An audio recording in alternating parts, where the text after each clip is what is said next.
I'm Wasteland Firebird, and this is a patriotic journey down Route 66.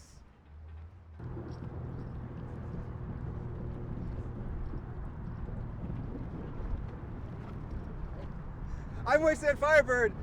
We are traveling the entirety of Route 66. Over the next 10 days, we are in Chicago.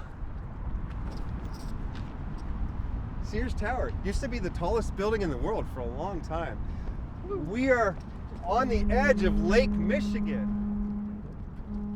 My favorite Route 66 song is actually not Get Your Kicks on Route 66. It's Liz Phair's song Go West, specifically the Girly Sound recording. She made these recordings in her parents' house in 1991 on cassette tapes, and they became, in my mind, the most awesome bootleg cassette tapes in human history. I've got to tell my life apart and go western. In that song, she says, "Go west, young man." And I knew I'd heard that phrase somewhere before. In the 1800s, Horace Greeley said to go west and grow with your nation. No one wants to live out east in the cities. I lived in New York City for a couple years, and I thought the exact same thing. I thought, this is nowhere for a person to live. I've always wanted to go to the desert. In the 1800s, they had homesteading where they would just give you some land if you took care of it. There was a gold rush to California, and then in the 30s through the 50s, people were taking Route 66 in search of a better life. Then in the 60s and 70s, it had already started declining because they were building the interstate system, which is a miracle of engineering. Governments don't do a lot of things right, but the interstate system is wonderful. But it bypassed all those little cities on the US highways, and a lot of those cities started dying at that point. Unfortunately, Route 66 doesn't technically exist anymore. There's no road called Route 66. You will see some signs indicating the historic Route 66. Another thing to be aware of is there is no single Route 66. From day one, the route was always changing. So don't worry too much about whether you're following the exact original route or not. It's more important to focus on the people and the things that you're going to see on the way. This is the beginning in Chicago, the beginning of Route 66. The end is in Santa Monica. We will be there in 10 days.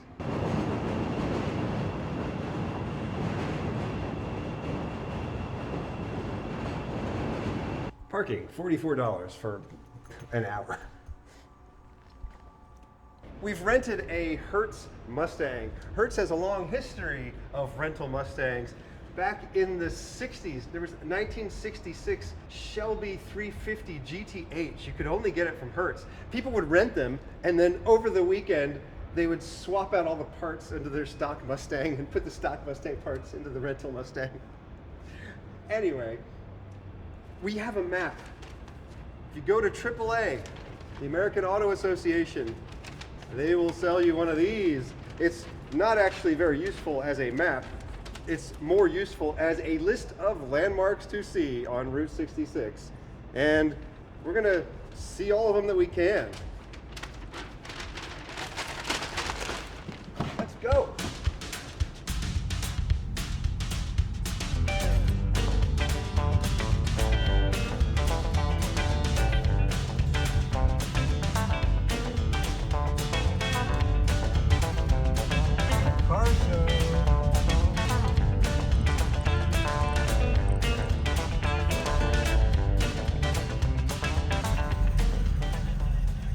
Magnum SRT. And tons of parking all over the place. But yeah, they put on their hard. It's about 100, right? We're headed for Joliet. That's the first place to put in your GPS, Joliet. But we're between Lockport and Fairmont, not quite to Joliet, and we've already stumbled upon a car show. It's overflowing into the neighboring residential area. Gorgeous Ferrari. A Trans Am over here.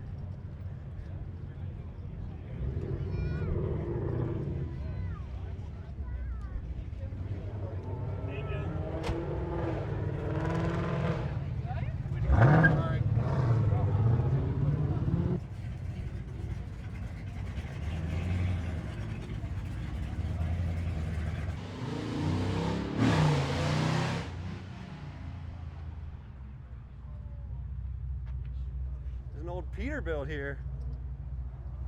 Check that out.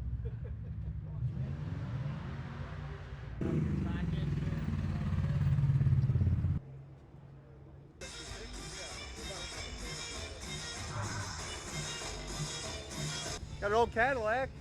They drove like nothing. It's in good shape too. Really good shape. But hey, old school, new school, new you want to do. Oh, yeah. It's an old truck. We need a shop truck.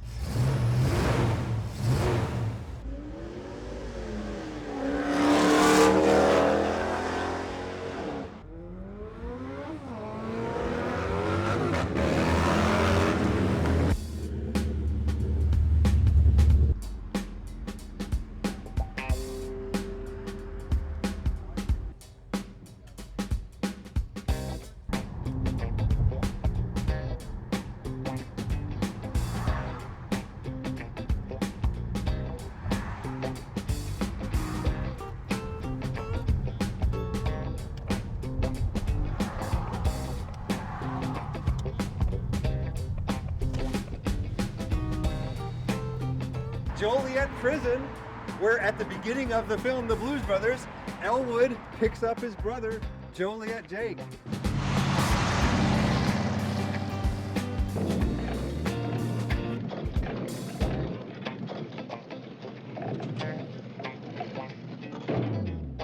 That film is not just a movie about putting the band back together. That movie is like a salute to all of the music of the 20th century. It goes all the way back to Cab Calloway, Aretha Franklin. A blues brother. It's more than just a movie. That movie was an archive of Americana. I already know what you're going to say. You're going to say, did you go into the prison? No, we have a limited time frame here. We have a limited budget. I want to make the definitive Route 66 documentary in 2026 for the Centennial. If you think I should, and you want this documentary to go more in depth than this YouTube video, put it in the comments.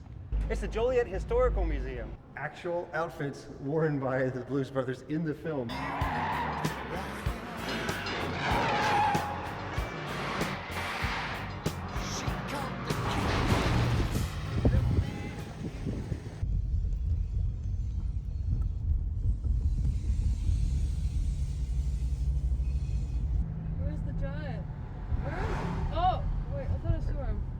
I thought you said it's up here on the right. It's go right. I don't see him. It's back there. Back there. He might be gone. Oh, they've moved it. I don't know where it is. It's actually gone. We're in Wilmington, Illinois, looking for the Gemini Giant, but the Gemini Giant, like many things on Route 66, is gone. Internet does say that he will be moved to some new location at some point. I really want to give a shout out to the Public Works guys in Wilmington. They worked with our team, and Michael told me it was just so collaborative. Okay, we're supposed to be looking for dinosaurs. Apparently, all down Route 66, you can find various sculptures of dinosaurs. It's an old place, check it out. Polka Dot Drive-In. How hungry are you? We're at the Polka Dot Cafe in Braidwood. Oh, look at this place.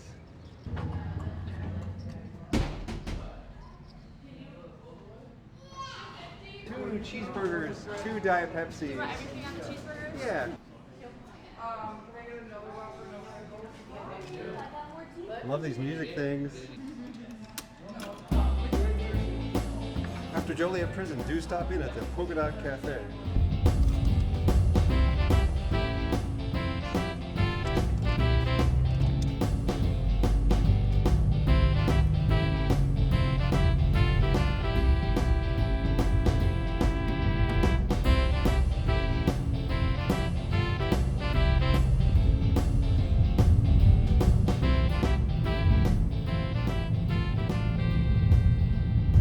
did not stop in Dwight, Illinois. We drove through Dwight, Illinois.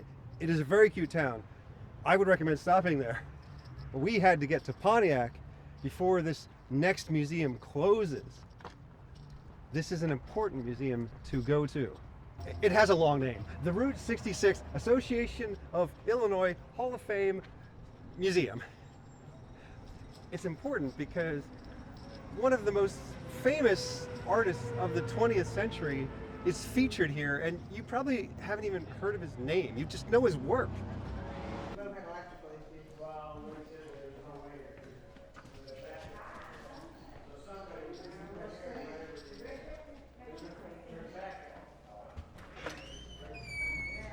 Bob Waldmire is the artist.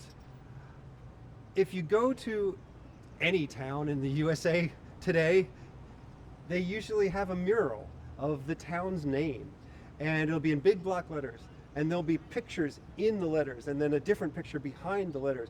It's like a postcard. You've seen these postcards. Bob Waldmire popularized them.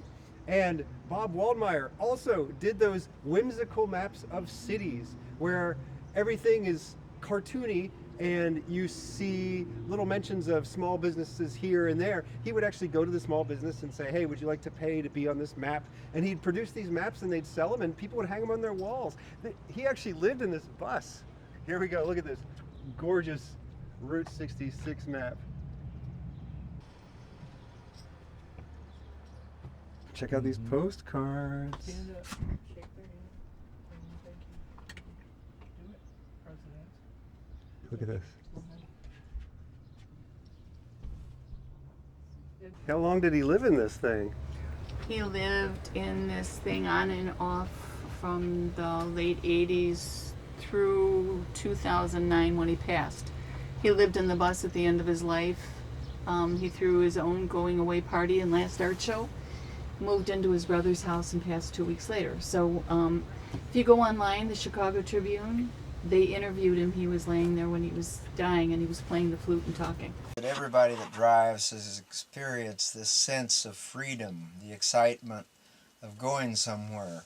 I feel sorry for others because they didn't have it so good as I've had it in life, and they ain't going to have it as good as I've had it reaching the end. That's the guest room. You can go up there and take a Oh, peek. there's a guest room up there. Well, if you were hitchhiking and you needed a place to spend the night, you know, you climb the stairs, throw yourself Oh, there's forward. stairs. I Yeah, didn't. everything is multi-purpose here because it's a small. It's a bookcase and it's a You stairs. don't want to miss the sauna. Because you were sleeping on a cloud, not sleeping on top of a bus. You pull it in, it's a little sticky because of humidity. First wasn't a cloud. It stopped eventually, but it was really weird because it was consistent. Someone.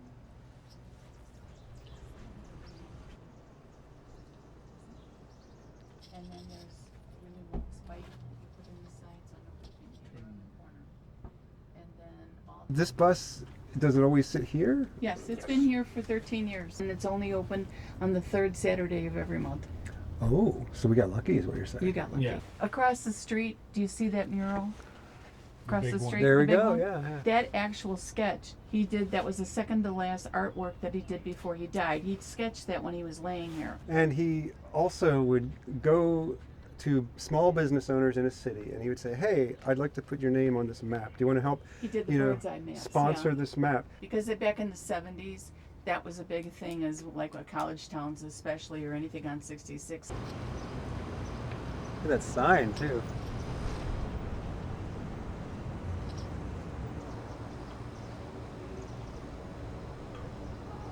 This was Bob's Volkswagen bus.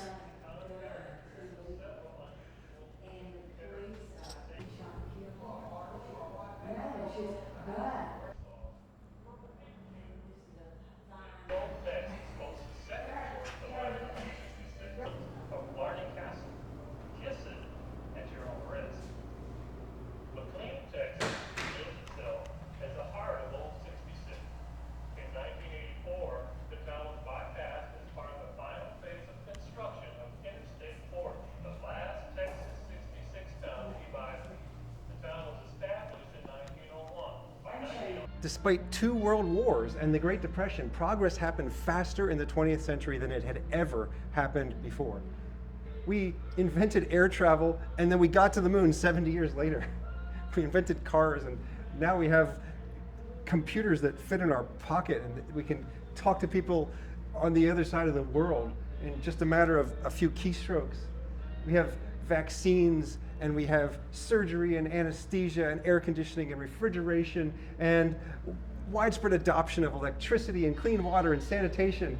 We work fewer hours. We often are able to do different jobs from the jobs that our parents did. It's a miracle. The 20th century is a miracle. You should ask yourself, what made that miracle possible? That's what I'm trying to say. The USA is doing something right. I'm not saying the USA never did anything wrong. I'm saying the USA has definitely been doing something right. Before the advent of cheap plastic crap, you played with cardboard and you were happy to. Oh, it's this one. And he kept at it. So it's got the different states. There's Chicago and then all the way to...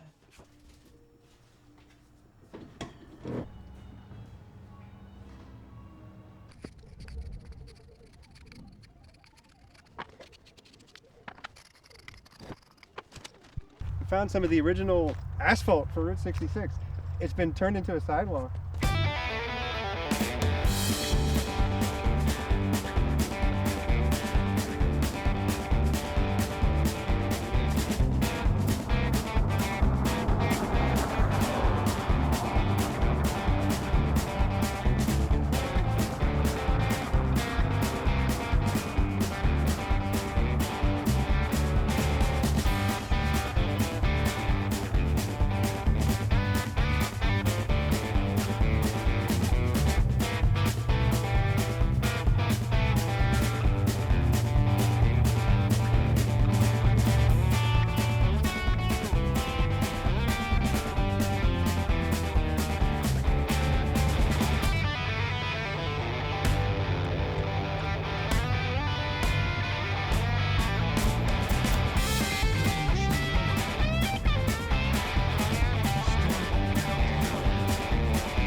Another bit of the original Route 66 highway.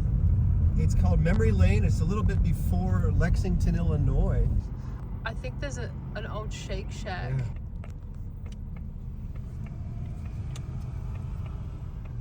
Right after Memory Lane, we found a cute little place called the Shake Shack.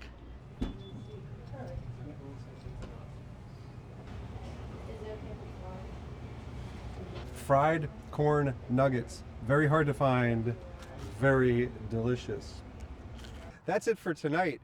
We're already behind schedule. We were in Springfield, Illinois at the Route 66 Hotel and Conference Center. That's it for day one.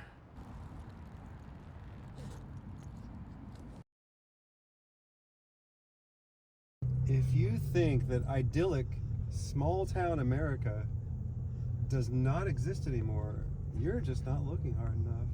America's still out here. You just gotta go look for her. Beautiful old brick buildings. Windy City Wieners.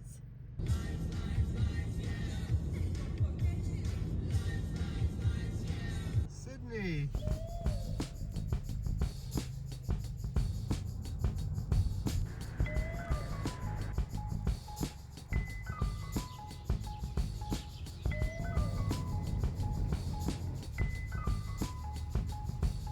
Now day 2 of our journey. We're at the Cozy Drive-In.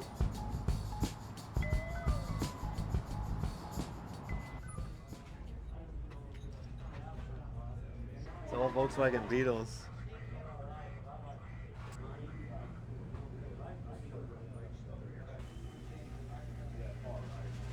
Old but weird stuff. Pinto explodes. 1 killed, 1 injured.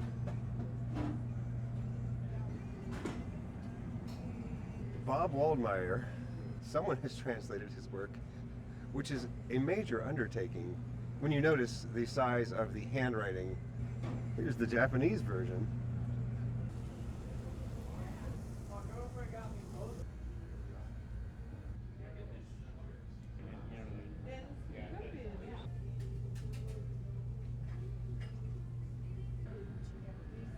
Electric parking brake. The parking brake is supposed to be not just a parking brake, also an emergency brake. Can it be used to stop the vehicle in an emergency? That's the question. I'm gonna try it out. It's a rental, right? The other thing is it's supposed to be you can modulate it so you can control how quickly you want to stop, but we can't do that. We're just gonna drive. I'm gonna see if it stops us. Okay, here we go. We got an emergency. Parking brake on. All right, what are you doing? Parking brake on.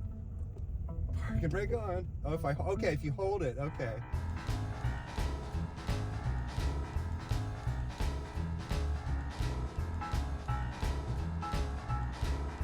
We got a freebie air freshener at the Lincoln Law Office, and it smells terrible.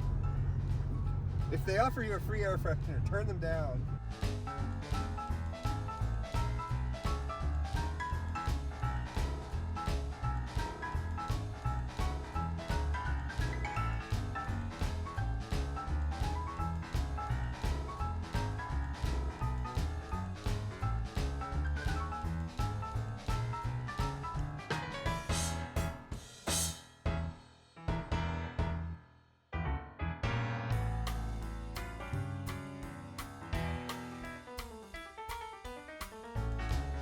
Mount Olive, Illinois. We're at Soulsby Service in Mount Olive, Illinois. It's a Shell station. To this day, I prefer to go to Shell stations. Why? Because when I was a kid, I had a Lego set that was a Lego Shell station. So that little partnership between Shell and Lego went a long way. That is playing the long game. There's a squirrel out there. Look at him hop. Oh, do you see him? Hi. My goodness. Oh, there's more of them. There's 3. 1, 2, 3. Oh my goodness, you guys are so cute. Tell us why you like squirrels. Because we don't have them in Australia. Every time I see one, I get so excited. Look how cute you are. Oh, look at you go. Got the tree. You can do it. I like it when they play chasey around the tree and you just, they spiral up the tree. It is the cutest thing ever. Look at you. Don't be scared. I like you.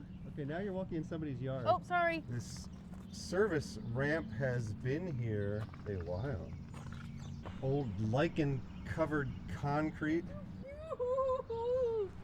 It's so cute. Look at it. One time I was catching up with some friends and we were just inside talking, and then outside, right outside, there was a chipmunk eating food, and I'm freaking out over it, and everyone else is ignoring the darn chipmunk. There's me getting excited, going, oh my gosh, there's a chipmunk, and they're all, yeah, whatever, it's just a chipmunk, who cares? It's just a, you just see how cute it is? It stuffs his little face, and it has big puffy cheeks. Matt Skelly has made a discovery. The sign says, yes, they're open, and you can go in.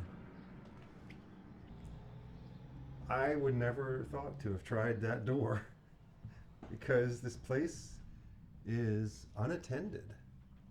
What a wonderful experience to find something like this taken care of just so that someone like me could come through and experience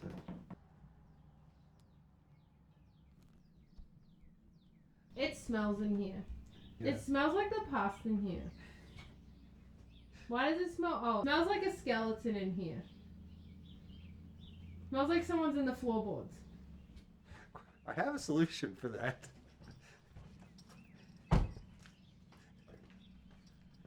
Oh, look, we found the perfect place to put this. There we go. It's our little contribution.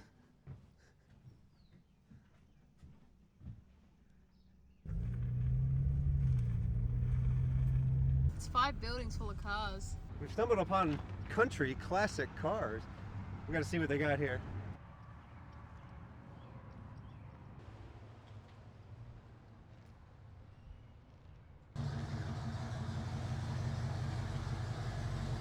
we got a Camaro with 70s stripes on it. Faded original stripes. Z28. The whole thing looks original.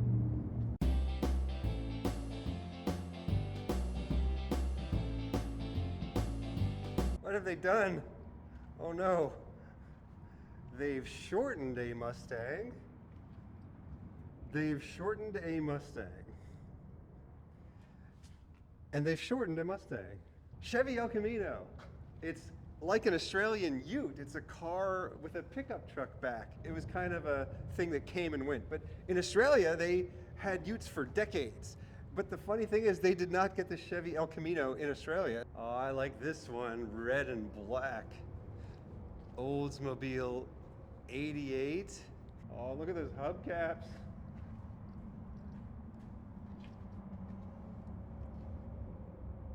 Pontiac Grand Prix, two-tone blue and silver. Not something you see much of anymore. 1977, it's from an era when people didn't really preserve too many cars. Cars weren't that fast, but a lot of them still looked amazing. This one, Edsel. It was a car that everybody hated at the time, and now everybody loves them because they're so quirky. We found the trucks and vans shed. Those colors. These are the kind of colors that were factory colors back in the day, but you wouldn't know that because everything was black and white when you see the films. Beautiful Ford F-150 Ranger, 1979. It's in great shape. Oh, and back when you could have a two-door SUV. Hey, we got another two-door SUV over here. Imagine that. Another F-150 from the 70s. Oh, these stripes. Oh my God. Oh, and the hood too. The stripes aren't just on the side. Look at this Dodge, the big chrome horns, swan hood ornament. Oh, look at the stripes on this one. It's gorgeous. This looks evil. Oh, I love the exhaust pipes sticking out the side and going all the way to the back. Country sedan in as found condition. Untouched. Oh, it has the original tires on it. Might want to replace those. Travelall. This would be the thing to take the whole family with on your trip down Route 66. Volvo 1800, shooting brake, hatchback.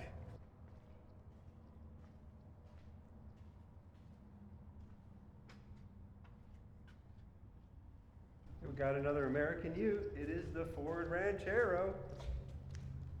This one's been a bit modified.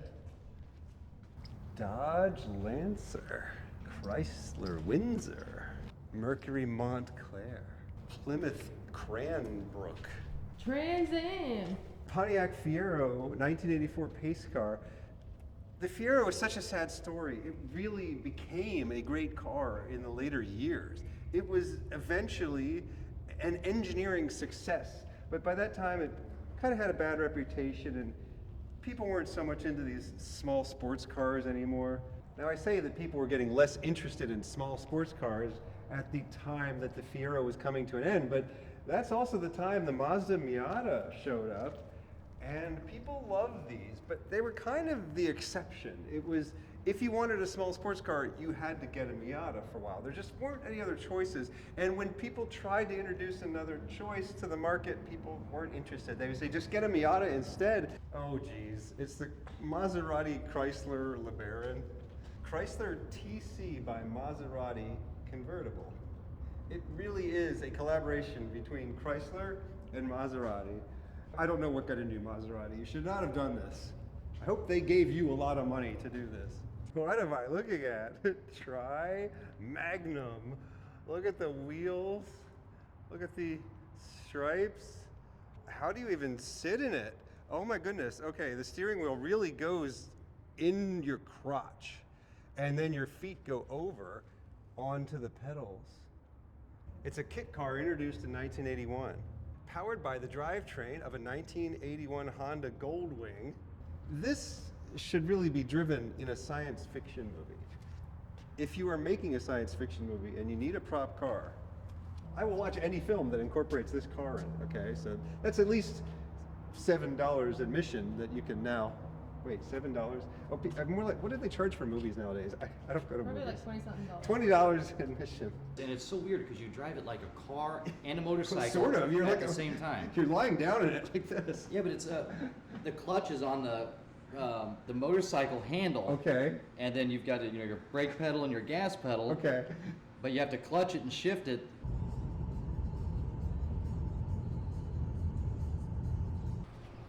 We're in Hamel, Illinois at a place called Wheezy's. I love these old signs where you can just slip in whatever words and letters you want to. This one was a bit amusing though. Spaghetti! It's like the easiest thing to make on your own. I'm gonna go out to Wheezy's for some spaghetti.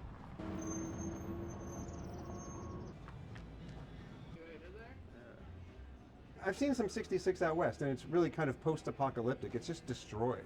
And so I haven't been up here before and seen this part of Route 66. There's a lot of restaurants that are actually in business, and really, it's great up here. How far are you going? We're gonna the whole way. I got a ham and cheese. I asked them if I could go out here and change the sign to read ham and cheese, and they did not have any more letters. This is all the letters they have.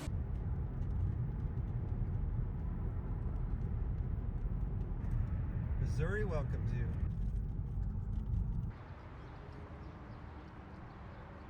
It's the St. Louis Gateway Arch, the gateway to the West. It's time that we talk about manifest destiny. In the 1800s, when everybody was going out into the West, it wasn't all unoccupied. There were people there. When I was growing up, there were these cartoons called Schoolhouse Rock. They were educational cartoons. They were shown on Saturday mornings incessantly. A lot of them were very good. A lot of them were very educational. But there's one that stuck in my head that seemed a little bit weird called Elbow Room. It had these people doing this dance, Elbow Room. Elbow room, got to get us an elbow room. It's the West or bust, in God we trust. They need room to move their elbows, you know? You need room. And people were crowded in the East Coast. They didn't want to live in the cities anymore, which I get it. I think you should get out of those cities and go west, young man. But there were people out there. And this cartoon, it was essentially propaganda. The only mention it made of the fact that there might be some people already living out there who would be angry about you taking their land was there was one scene where the cartoon character guy's like holding up a gun and he gets shot through the hat with an arrow with a suction cup on the end, and that's it. They said there might be some land right disputes. There were plenty of fights to win land rights, but the West was meant to be. It was a manifest destiny. It basically just glossed over the entire fact that America was a country that was formed on top of another country. And I am not even completely against it. I think there would certainly be ways that the Europeans could live in harmony with the indigenous people of the Americas. And I think that we should have done that, and I think that we failed to do that. But I do love the country that came about. Manifest Destiny is about that. It's about the country that came out of all that. Is this country, the United States, something special? Cultural relativism would say it's just another country. Barack Obama said, I believe in American exceptionalism, just as a German believes in German exceptionalism, and someone from China believes in China exceptionalism. I believe in American exceptionalism, just as I suspect that the Brits believe in British exceptionalism and the Greeks believe in Greek exceptionalism. But doesn't that mean that you don't believe in American exceptionalism? You just believe, you think that your country's special, just like anyone thinks that, but is it true? Well, I believe there are genuinely some things about the USA that make it special. Some call the United States a democracy, some call it a republic. Doesn't matter. Democracy is ruled by the people, republic is rule of laws, but both of those forms of government were pretty uncommon back then. And so it was a new experiment in a new way of governing a country. And a huge part of that was the free market. If you had to walk or ride a horse from St. Louis to the Pacific, it would take you 3 to 4 months. Once they completed the railroad in 1869, it took you 3 days. Now you can fly across it in 1 day. The railroads spread across from east to west, and soon the rest was opened up for good.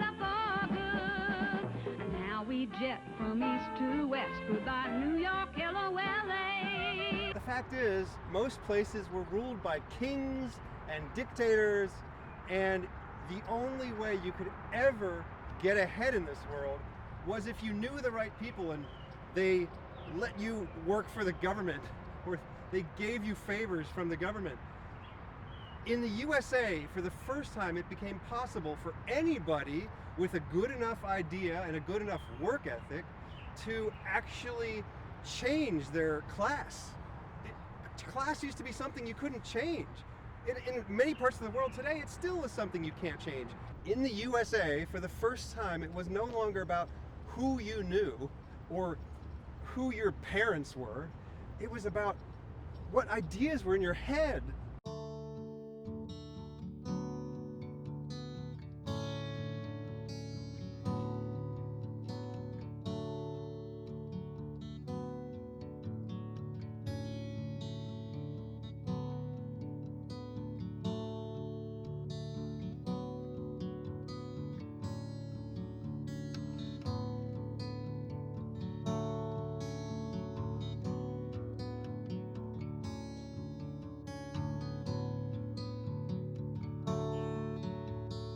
My husband was the original carver that was here, but he passed away 20 years ago. So he was 7-time Grand National, 2-time World Champion.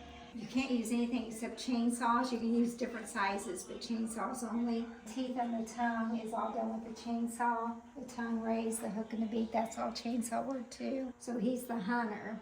And you got the bow and the arrows, the claw necklace, the breastplate, the loincloth. But what's neat about this one too, come back here and look on the back side. He's got a big carved Canadian goose that he shot with his bow. And that's why the wings are upside down, so he's taking it home. 2 pirates. He's got a hoop earring in the ear over here, a patch on his eye, a hook hand, a peg leg. This is the Twin Towers. That's the front view and that's the back view. So what happens is there's a competition in Michigan. Gary signs up for it and there's no theme, so he can do whatever he wants. So when he signs up, the towers hadn't got hit yet, so he just signs up and we're waiting for the competition to roll around. 4 days before the competition takes place, the towers got attacked. So that's on a Tuesday. 2 days later, on Thursday, in the middle of the night, it's about 3 in the morning, he's sleeping. Once he jumps out of bed, he goes, I know what I'm doing, I just saw a vision of it. And Gary sketches this out at the kitchen table at 3 o'clock in the morning so he doesn't forget it. So it's both towers with all the windows going down the front and down the back side. A fireman running in, the Pentagon's down at the bottom, New York City's on the back side, 2 eagles facing each other. That's a big eagle looking down at the towers. He has a leg mounted on each tower. He titles his competition pieces and he called it United We Stand, and he put God Bless on the back. So even though now he's got the vision of what he's going to do, as soon as he has that vision, he's starting to get really nervous about doing it because they just got hit 2 days before that. Everybody you're talking to is crying, they're upset. Gary kept saying it's way too soon to do it, it's too raw, that people might take it wrong and think he's being disrespectful if he carves it out this soon. So he decides he's going to scrap the idea and come up with something fresh. So it gets time to get ready to pack to go, and he comes to me and he goes, you know what? He goes, I had that vision for a reason. I can't come up with anything else. I think I'm supposed to go do it. But he said the only thing with this piece, he said if he stuck with it and he did it, he goes, the reaction's going to be extreme and they're going to love it or hate it, but nobody's going to be in the middle. And Gary goes, I'm pretty sure it's going to go the wrong way. But since he signed up, he decides he'll dry there, and hopefully by the time he gets there, you get the logs set up and everything, he'll come up with a new idea. Once again, all the way to the last minute, he couldn't come up with anything. So he decides he's just going to have to carve it out, whatever happens. But he said they're going to love it or hate it, but nobody's going to be in the middle. But he carved it out, he turned around, everybody's giving him a standing ovation. Most of them were crying, and he got first place. That's Gary. This is the very last competition he gets to do, but he has no idea this is going to end up being his final competition. So he's only 52 years old. He's young, he's healthy, he's got no issues. This is a clearer picture of the piece. So he's got a chainsaw carving guy with all the detail, holding a chainsaw, carving out a banked eagle with a fish in his talons. And he decided he's going to call it that final cut because the carving guy is putting that last cut there on the eagle's tail. But what happens is 3 months after he carves that out, he goes outside to carve one morning, and overnight he forgets how to carve. So instead of carving it with the chainsaw, he's just jabbing at it with the tip of the saw. He's crying, he's in a panic. He kept saying he can see it up here, but he don't know how to get it to come out. And he's working on a big double eagle, like the eagle family when you walked in the door, that big one, that's one of his pieces. He messed the legs up on the top eagle and it come crashing down on the ground.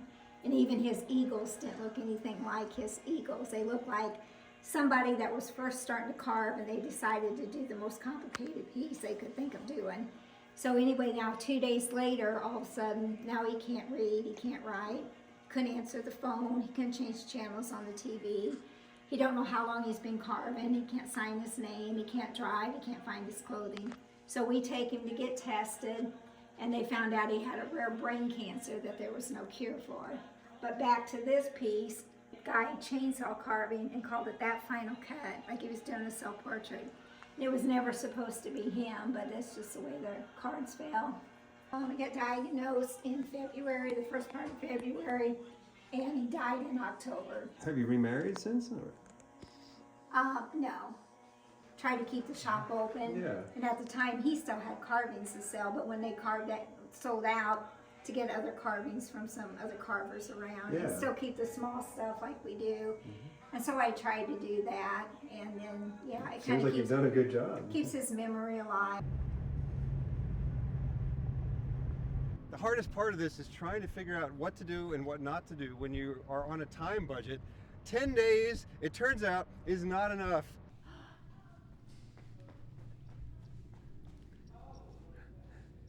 My camera operator's name is Mad Skelly, and when she found out that there was an oil company called Skelly Oil Company, she was delighted.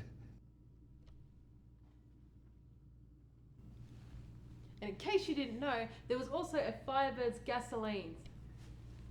One moment. Do I have any messages? Yes. A Mr. Chum Dumpster called. He says he forgives you for killing his dad, so he's turning around and going home. I have a gift for you guys. This is a book that I wrote, and it's about a trip down Route 66 after the end of the world, after the apocalypse. So you can give that to somebody, or you can rent it out, or whatever you want. Oh, how fun! Or you can take it home and read it. Buc-ee's. Buc-ee's! We are at Buc-ee! we're at the best gas station on earth.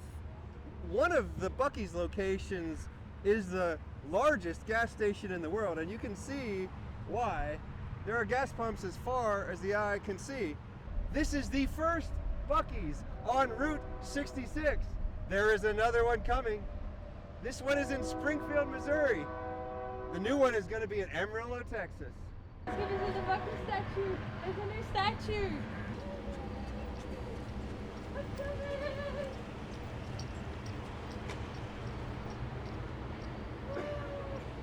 It's so beautiful. Buc-ee's is more than just a gas station. It's a curated experience. It's the cleanest restrooms you've ever seen. It's a shopping mall. Almost everything has Buc-ee's face on it. Because of Buc-ee's focus on customer happiness, brand loyalty is unparalleled. People write songs about Buc-ee's.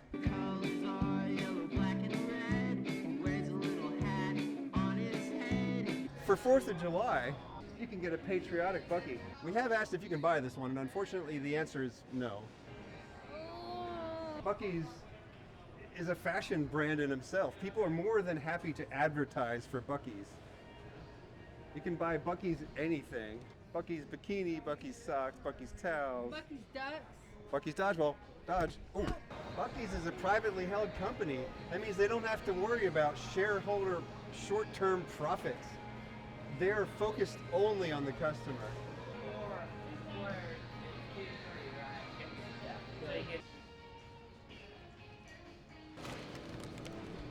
If you try these potato chips, they will ruin all other potato chips for you for all of time.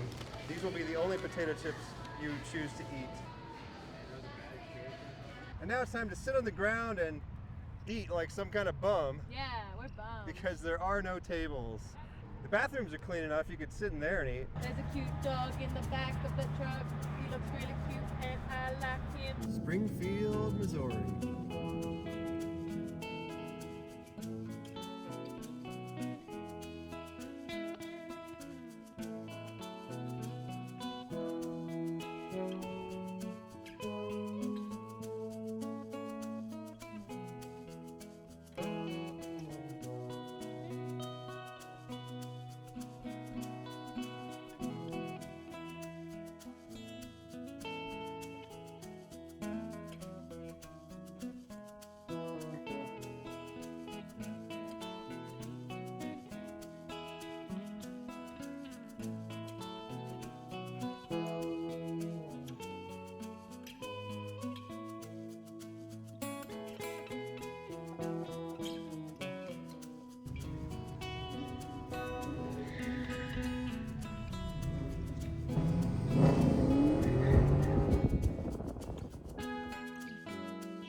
It is day 3 of our journey. We are in Joplin, Missouri, hoping to get to Amarillo tonight. It takes longer than 10 days to see all of Route 66.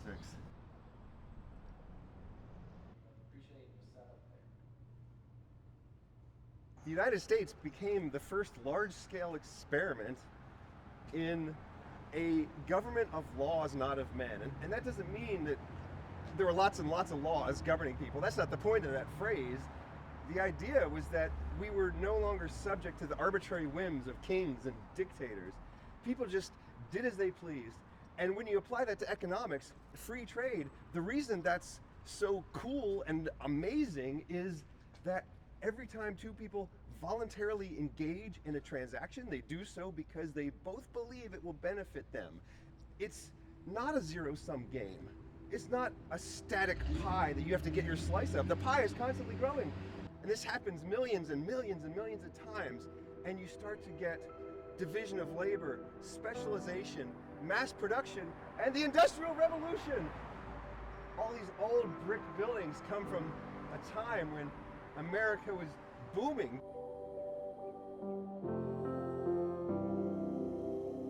Nowadays, all these brick buildings are slowly becoming abandoned. They're saving the old bricks. As we move away from being a manufacturing economy and we move more towards being an economy of ideas, the challenge becomes that the middle class is going away. And that means we need to focus even more than ever before on entrepreneurship.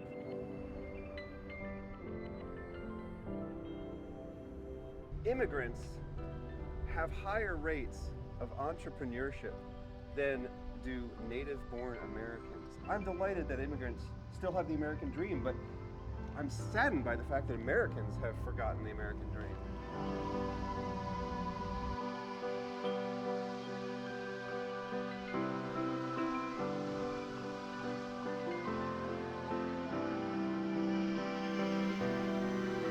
The reason the middle class is going away is because employers don't just need people who are willing to be cogs in a machine anymore.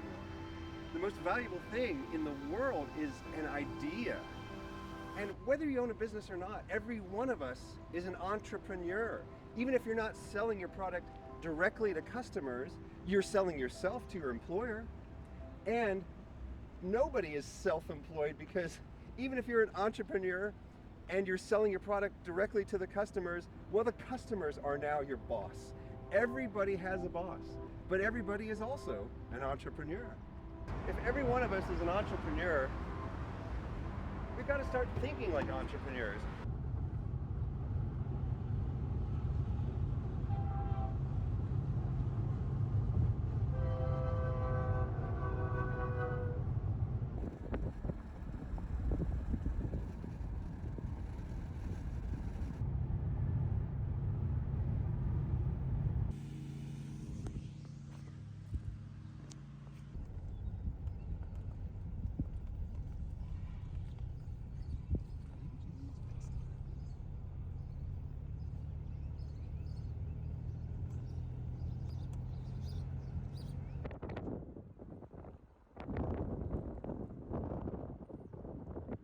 We're in Galena, Kansas. It's a very cute town.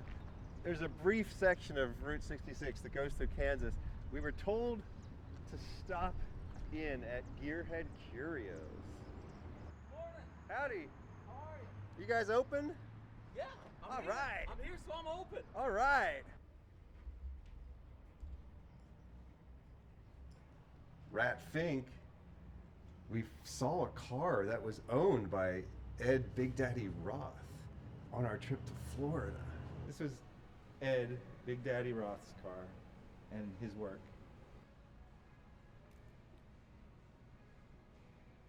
Keep on trucking.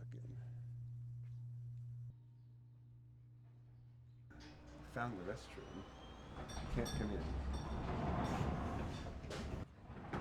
Okay, even if you are a woman, you need to try out the urinal in there.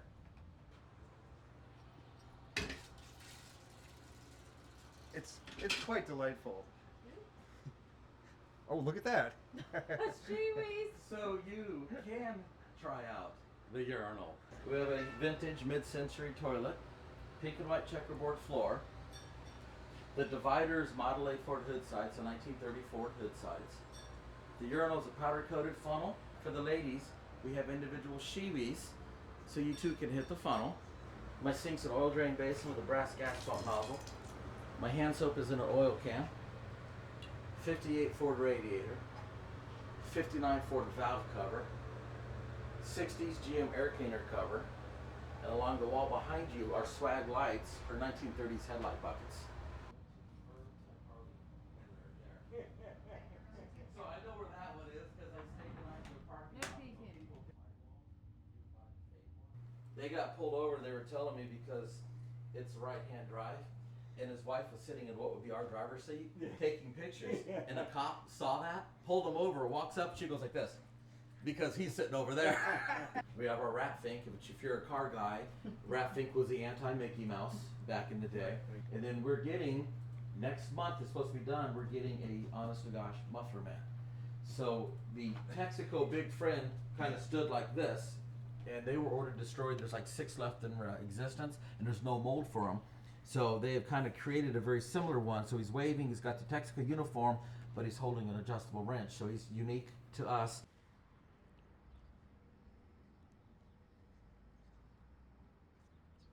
They said it was kind of a long slog until... Hey honey, want to be a model? 9 to 5. Moe laudium op. We oe ion.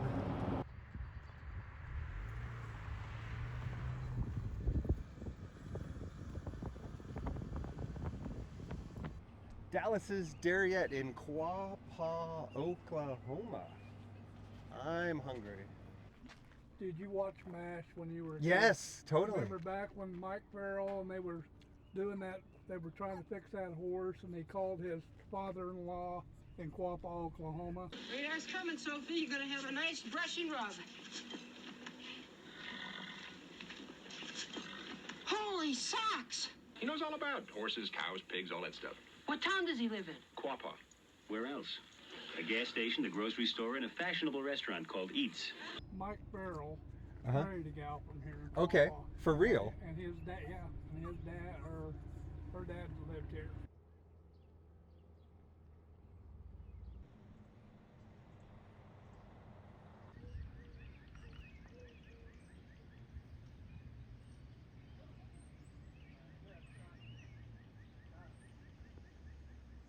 Burger basket with some curly fries.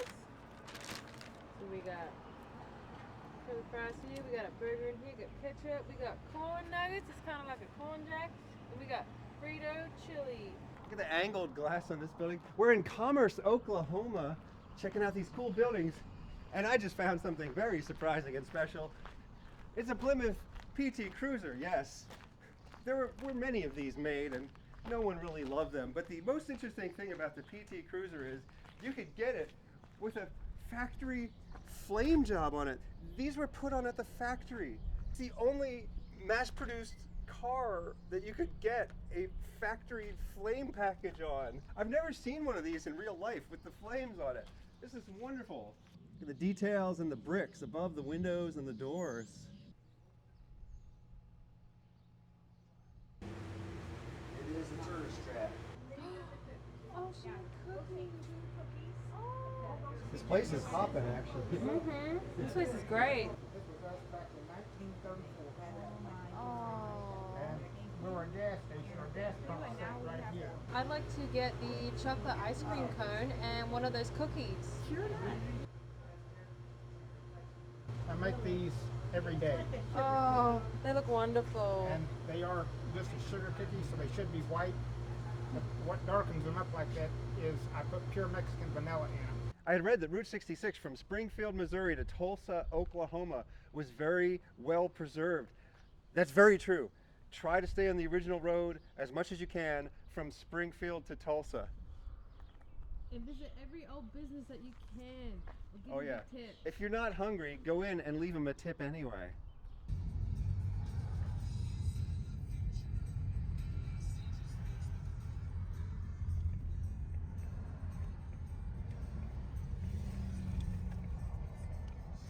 Fried yellow squash. This is delicious. The Coleman Theatre says it was never closed. Still open today.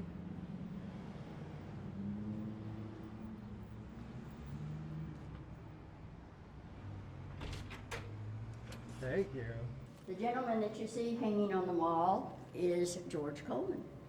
And he's the reason we have our theater here in Miami. He would have uncovered one of the largest and richest lead and zinc mines in this area. Once he started mining, he could make $1 million a month, a week, or a day, depending on what vein he was in. So that's where he got all of this. He met and married a very young lady. She loved theater. They would go by rail, and with his vast amount of wealth, they were able to become friends of many of the vaudeville and burlesque stars. So he thought, well, we're tired of traveling. I'll see if they come to Miami and perform. And they laughed and said, we've been through there. There's no place to perform. And he said, I don't see a problem with that. He said, I guess I'll have to build it if you come. April 18th of 1929 was our opening night. We just now turned 95 years old. So you've lived here your whole life? Yes, I have. Oh, that's wonderful. When they closed our B.F. Goodrich plant in 1986, our town died. It's coming back now. What do you think is bringing the town back? Route 66. That's wonderful. Route 66 is having its 100th anniversary in 2 years. I'm hoping it's going to be a big party. We're going to come back and do this trip all over again. Well, we will have a big party. And we're going to make a better video next time, too. This is just a scouting mission. This isn't the real video. The real video comes in 2 years.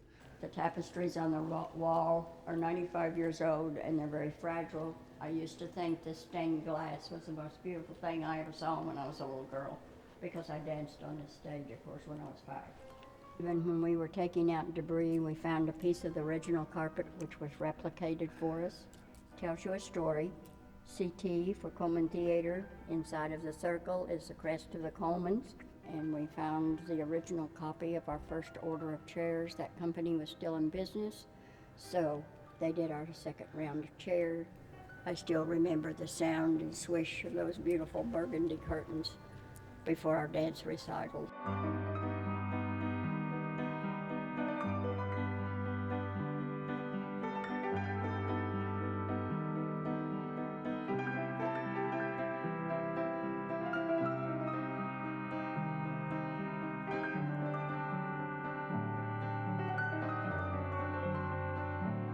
I've never seen anything like this place, and I had no idea this was here.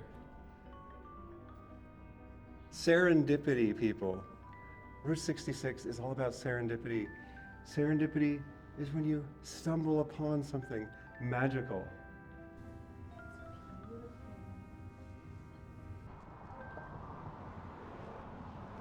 I completely sympathize with the desire to preserve everything forever.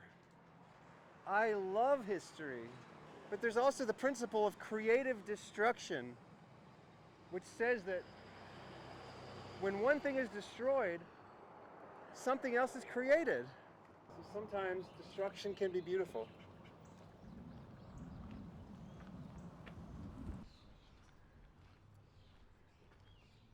G'day. She's from Australia. She's How you Australian too. Yeah, good. How you going? I've been living in Sydney for the past 3 years, actually. We're all from Melbourne, so. Oh, cool. We've never driven the No. entirety of Route 66 before. Yeah. So I'm excited. The principle of entropy says that everything around us is constantly falling apart. Sometimes the best way to fight entropy in one place is to build something in another place.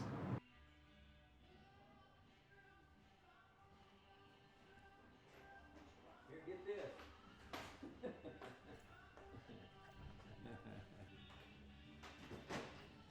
Where y'all from? We live in Sydney, Australia. Matter of fact, when the car clubs and motorcycle clubs come from Australia, they're big 50, 60 at a time.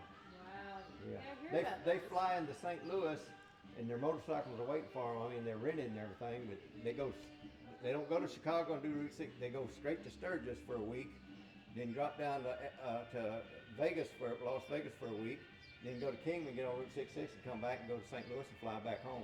They get a good package deal because there's so many of them. I think it was 62 of them. 62 people from and Australia that all come came from- over at once. That come from Sturgis right there. Huh? That's a wooden motorcycle, all wood.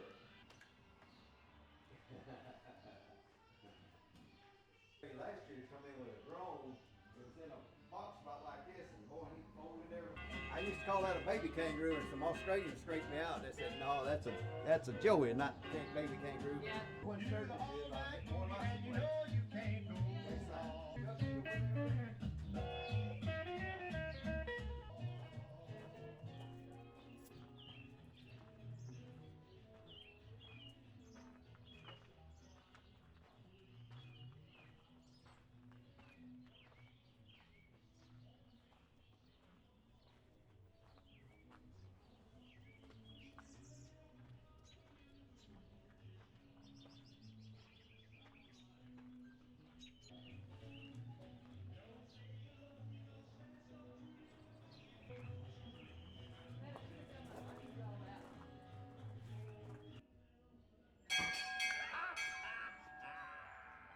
It's supposed to be playing a record right now, but it's stuck.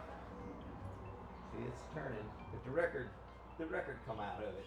I gotta get the record back. I think it'll work once I get the record out of it. I just cleaned it up. It wasn't working, but this was broken here and I fixed it.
Howdy. Hi guys, how are you? Good.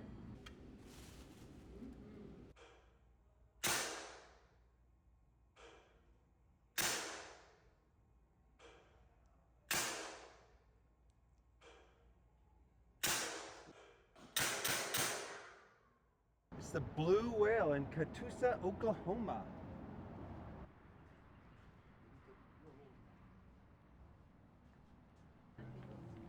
There's turtles in there. Oh, look.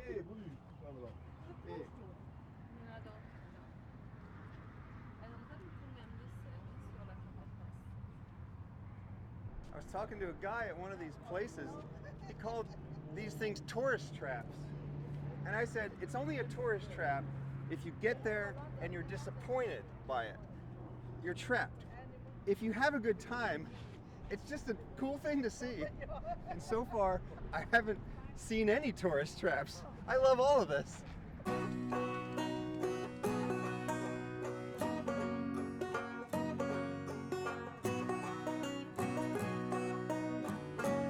There's a nice strip through Tulsa where it's either actually vintage or it has a vintage look to it.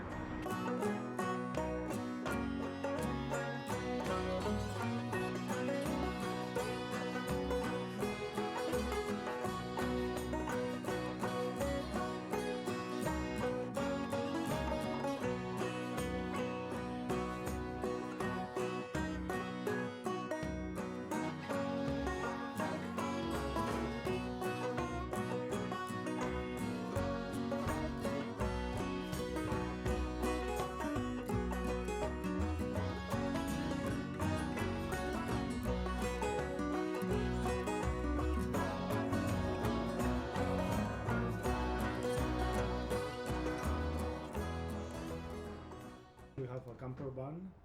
Yeah. Camper van? Camper van, and we are moving through Europe, Around. through Germany, France, whatever. Uh-huh. And, In Europe, but in USA, we don't stay. Never. Well, never. So it's the first time. Yes. They came from Spain. This is what it looks like when your YouTube channel has a budget. That could be us if you would just give $1 a month to my Patreon. Link is in the description.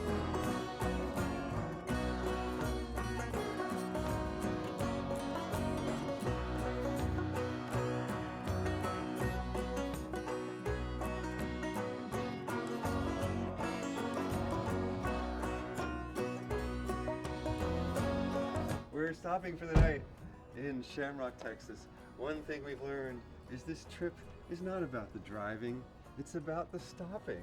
And so we are dreadfully behind schedule, and occasionally we've had to use the interstates just to have any remote hope of making it to the places we need to be at. Good night.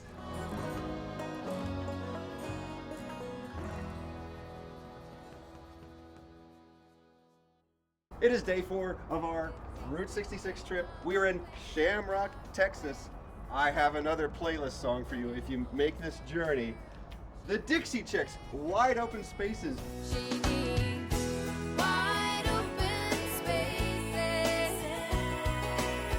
We are headed west into those wide open spaces today.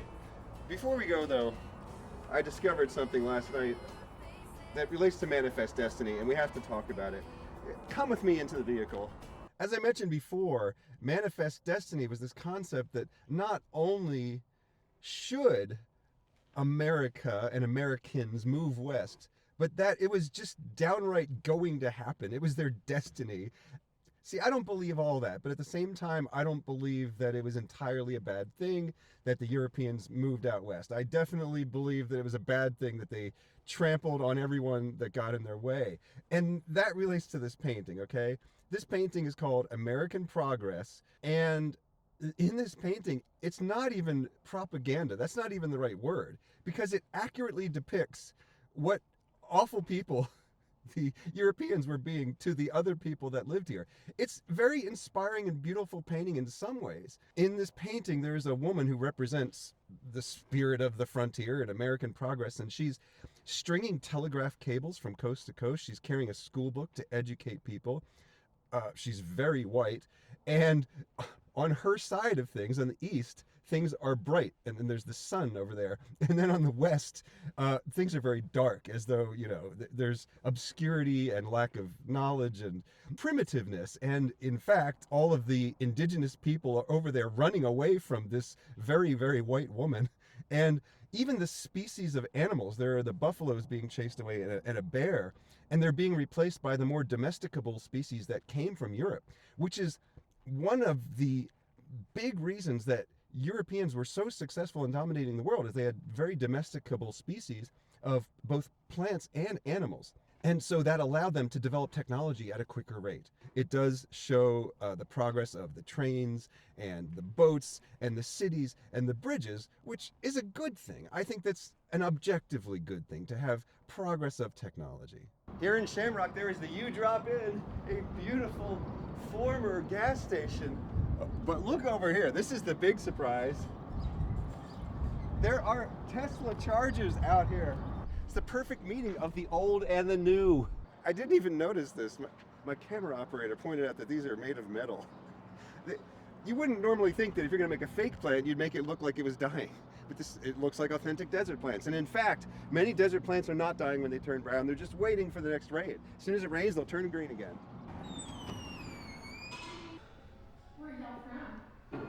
We're visiting from Sydney, Australia, actually. Yeah.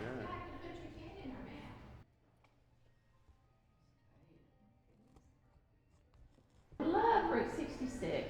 I always have, even when it wasn't popular anymore. Then the movie Cars, when it came out, everybody wanted to see Route 66 again. Yeah. That's fantastic.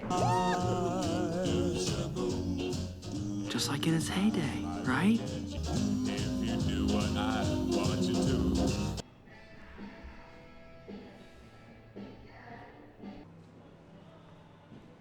This is an old cigarette machine that's been converted into an art vending machine. Local artists will put little boxes of art in there, which you can then purchase through the vending machine. Yeah, I wanted to get some art, but the vending machine is not working. Yeah. The art was trapped in that machine. They have to get it out. We have to rescue it.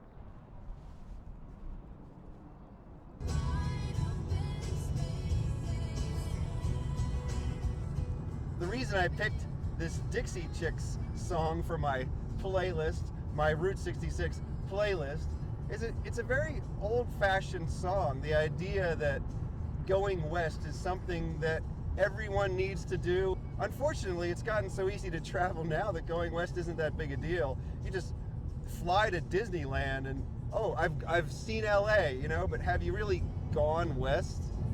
Texas is known for its oil, but it's also the country's largest producer of wind power. The Leaning Tower of Texas is 3 miles away, but you can see it from here because it's Texas. Everything's flat. It's the Leaning Tower of Texas. It's leaning because I actually don't know why it's leaning. Maybe it was aliens. Maybe it's the communists. Tucker, full service! We are in Amarillo, Texas. I think this might be my new favorite place, and I'm really excited to go inside. The Big Texas Steakhouse, home of the free 72-ounce steak. If you finish it in an hour or less. Quickly.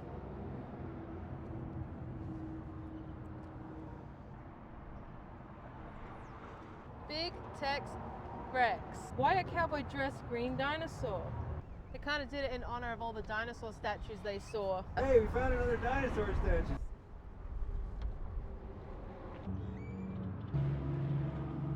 I can smell the steak in there. If I could live anywhere in the US, it would be Texas. Way better. I cannot wait. I love Arizona. You gotta go to the roadkill cafes. Oh my God. This is like a theme park. Oh, $169.99 plus tax. You can have your own pair of horns. Let me get the skunk again.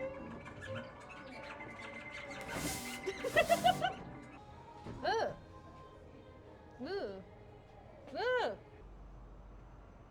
You're gonna need this seat after you finish your 72-ounce steak. On the first day, God said, "Let there be steak." You can smell the steak. You can see them cooking over there.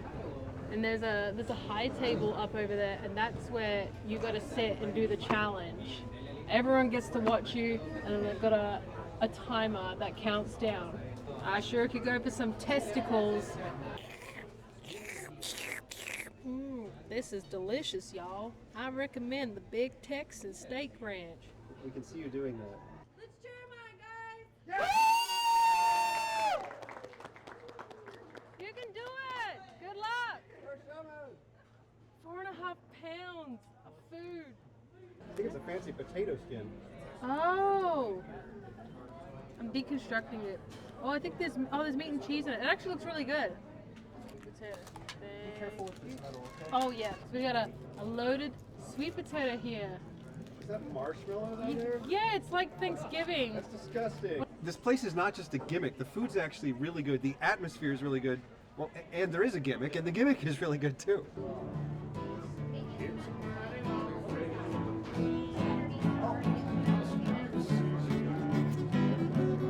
I mentioned yesterday, it's important to remember that on your Route 66 trip, it's not about the driving, it's about the stopping. Imagine this. Imagine you're going to stop at 3 museums and have 2 meals out in one single day, right? That sounds like a fun day. Sounds like a busy day. Well, now imagine you had to do that and you had to drive 6 hours as well. You can't do it.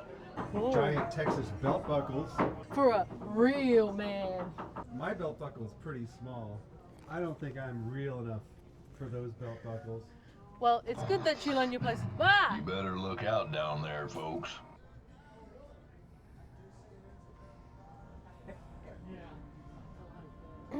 Seem to have lost her in the gift shop. Are you looking for me? Pretty much like a maze. I hear her voice somewhere. I'm here. Oh, there you Marco. Hello. G'day. Oh, I want to see his little rattle. Oh, I love this. When you see the rattle, that's when you're about to be in trouble. You understand? You're the son of the founder of this place? Yes, me and my brother over here. That's so cool. This And then place we have is amazing. And then we have our son also over here. It's my son. Yeah. So we have third generation working here also. It's a family business. Oh, true and true. Trying to keep it the same, but at the same time bring in the new ideas. People change, their tastes change, but the cowboy never goes out of style. That's one thing we've learned. I think this is probably one of my new favorite places. I wish I was a local. I want to come here all the time. Is that foreigners understand Route 66 better than a lot of the Americans do. Immigrants have higher rates of entrepreneurship than do native-born Americans. I'm delighted that immigrants still have the American dream, but I'm saddened by the fact that Americans have forgotten the American dream.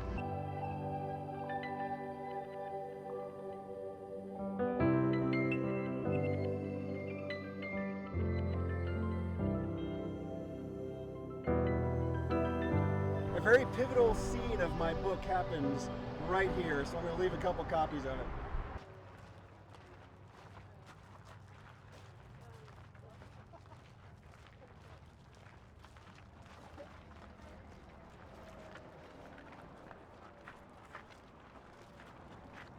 Did you get the girls?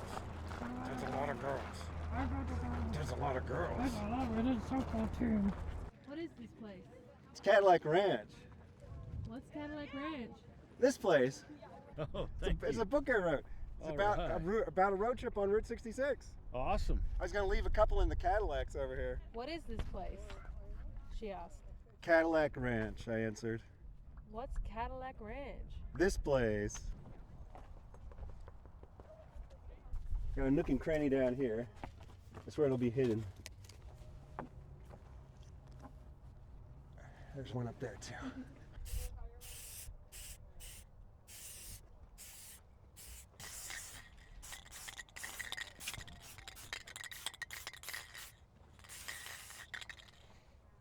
Buddy, that looks so good. This is so cool. Yeah, it is. Audie, how do you do this? Do you have something to tell us? Oh. No. Hey.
been day 4 of our Route 66 trip.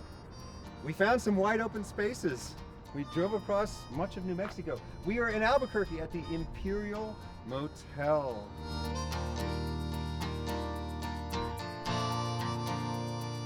It's actually a nice hotel.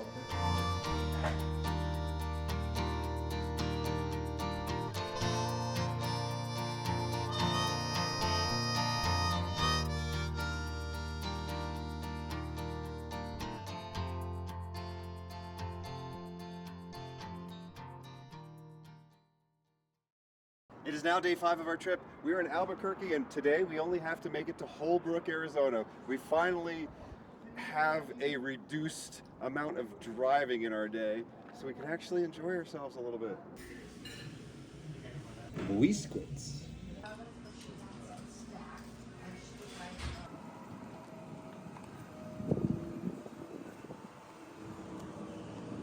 I'm gonna leave one of these at the Enchanted Trails RV Park and Trading Post.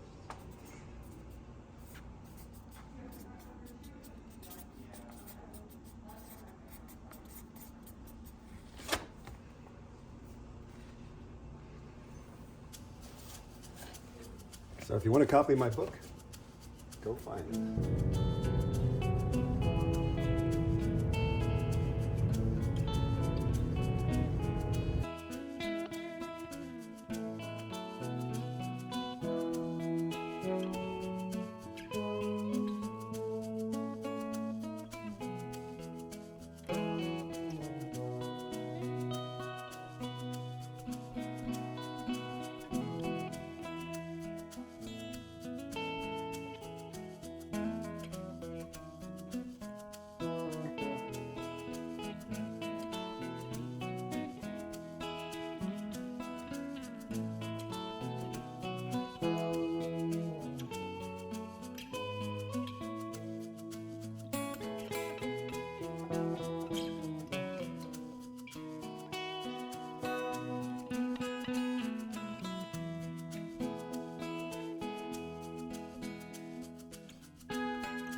I mentioned before that the best way to deal with the vanishing middle class and a changing economy is to think like an entrepreneur. So naturally that brings up the question, how do we do that? Well, I can't give you that answer. Nobody can.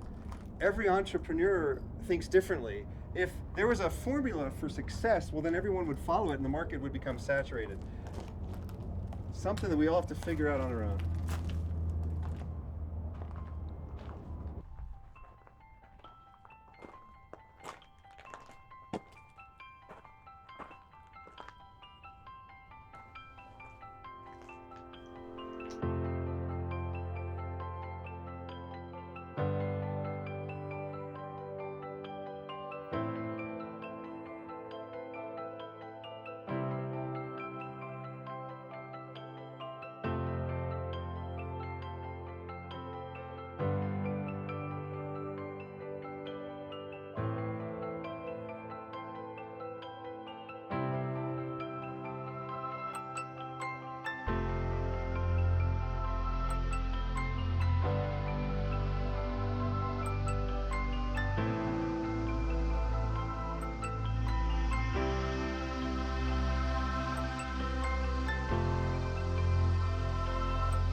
There's a Corvette club visiting the Petrified National Forest today.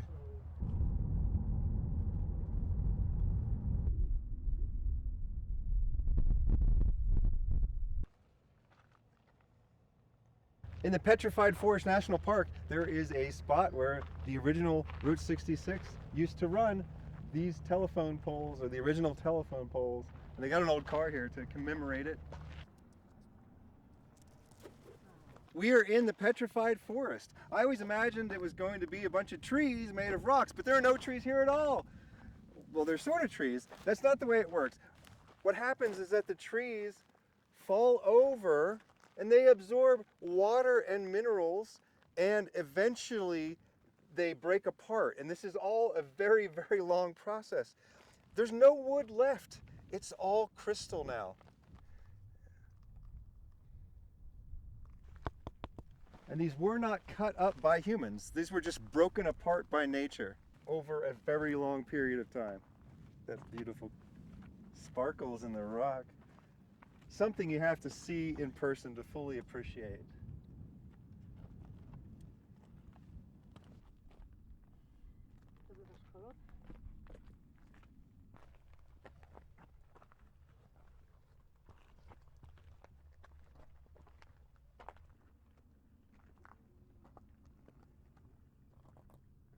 The Painted Desert.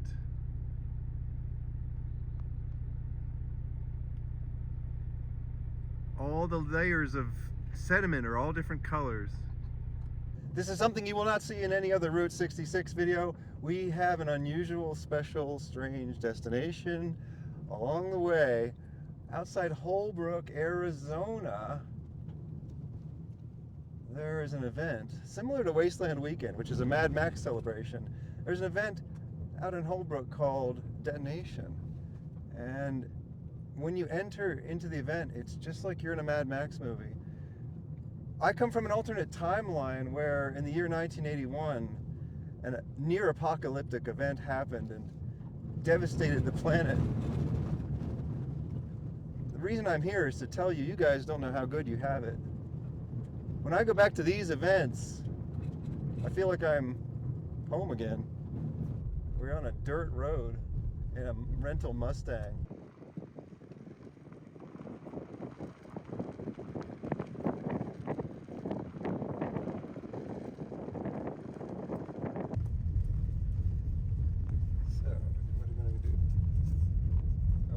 Most of the way, but the hard parts are still to come.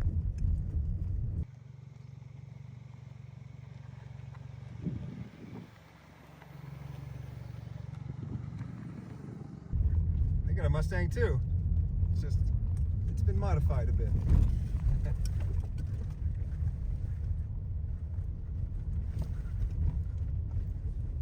This is Detonation, Uranium Springs.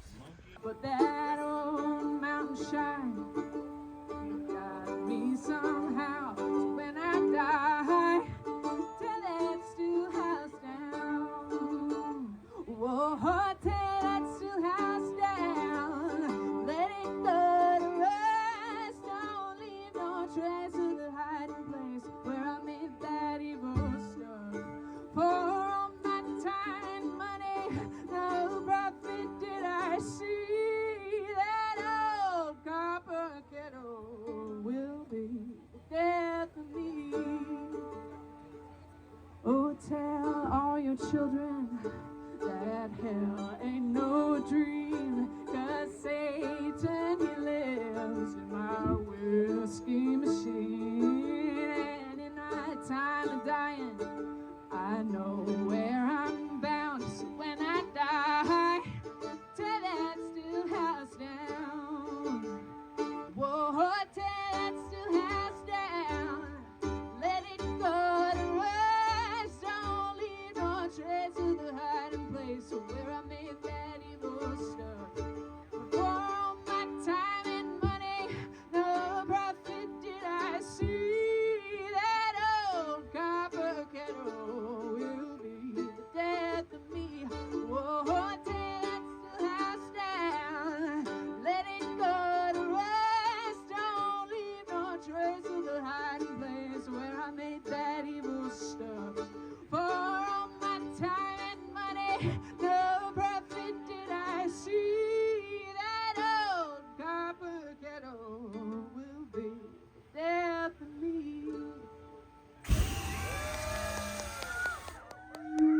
now day 6 of our cross-country journey. That day 5 was a bit of a detour through Detonation. We are at Knife City.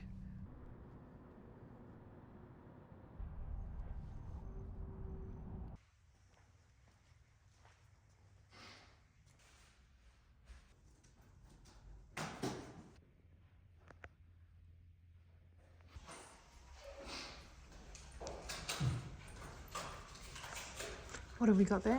I think these are flamethrowers. We got an old 60s Ford Falcon. Yeah, and it says Route 66 in patina. That's pretty impressive there. That's real patina, but it's somehow been guided and influenced to say Route 66.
We're at the Wigwam Hotel in Holbrook, Arizona. No, we did not stay here. This is day 7 of our trip. I would like to have stayed here. You should probably book this place in advance. It's super cool and pretty popular. Okay, today, musically, I have another suggestion for your Route 66 playlist. Jon Stewart, Mother Country. This one brings tears to my eyes. Jon Stewart is a masterful storyteller, and when I left the USA to go to Australia, I traveled a little bit of Route 66 playing this song, and I was a mess. A Ford Falcon van. Patriotism has kind of gone away in the United States. I mean, I know conservatives are patriotic, but I mean, it used to be that progressives were patriotic too. Everybody loved the ideal that the United States of America represented. And now it just feels like some people hate the USA and some people love the USA irrationally, right? Some people love it for no good reason and some people hate it for no good reason. I love the United States and I love it for good reason. There are many reasons to love this country that are genuinely good, logically sensible, and inclusive. There are many good reasons to love this country. This hotel is cool because it has a bunch of old cars parked, so every other car is an old car. You can park your car here, but it'll be parked in between 2 old cars.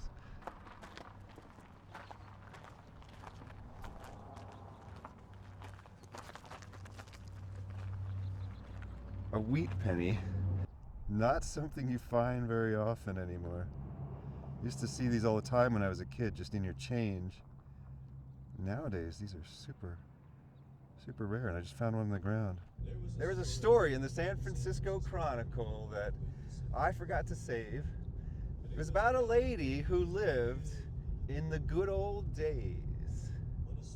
When a century was born and a century had died, And about these good old days, the old lady replied, it was just a lot of people doing the best they could. Just a lot of people doing the best they could. And then the lady said that they did it pretty up and walking good. The story that Jon Stewart tells about the man E.A. Stewart, it's true. It's about the founder of the Carnation Milk Company. My camera operator is shooting me. She seems to think that I'm going to be emotionally affected by this song, and she wants to catch the moment. Singing, oh, Mother Country, I do love you. Oh, Mother Country, I do love you. Oh, look, they got some antique cars outside of this place, too.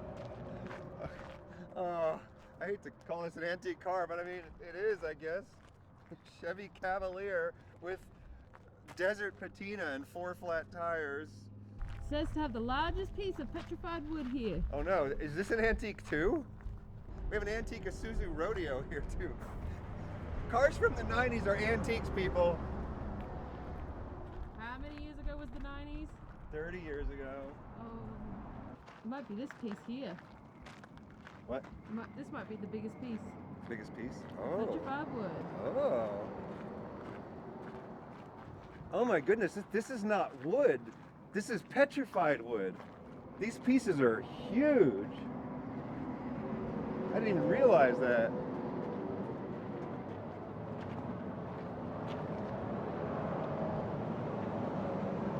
Just moving each of these pieces is a big deal. Ow. Even if this were just wood, it would be extremely heavy, and now it's a solid rock. See, in my mind, this is the beginning of the antique era. And even this is a little bit, it's a little bit modern for my tastes. But I guess we're all getting a little bit older every day, aren't we? Oh, here we have another antique. A Chrysler Concorde from the 90s. I seriously thought that these were just cars that were parked here, but no, I think these are left here as antiques. Look, it's vintage. Oh, it used to be a photo store. We've gone down a dead end, but it's a Route 66 dead end, so don't skip the dead ends. If it's a dead end, go down it and turn around and go back. There's still going to be stuff on it. The stuff is even more interesting. Stuff you might never see unless you make a point to go out of your way and see it. Political polarization has increased in recent years, and I think it is because of social media. Now we have the people that love the country, including all of its bad features, and we have people that hate the country and they want a revolution. The fact is that the founding fathers of the United States of America had it right for the most part to begin with. All men are created equal. And yes, men should have included women, it should have included slaves. And for some of them it did. From the very beginning, there were people who passionately thought that rights were something that belonged to every human, even if they were female, or even if they were stolen from some other country and for some reason not given full rights. There were many mistakes made, but at the same time, this country, the dream upon which it was founded, is the greatest dream that humankind has ever had. Oh look, it's for sale.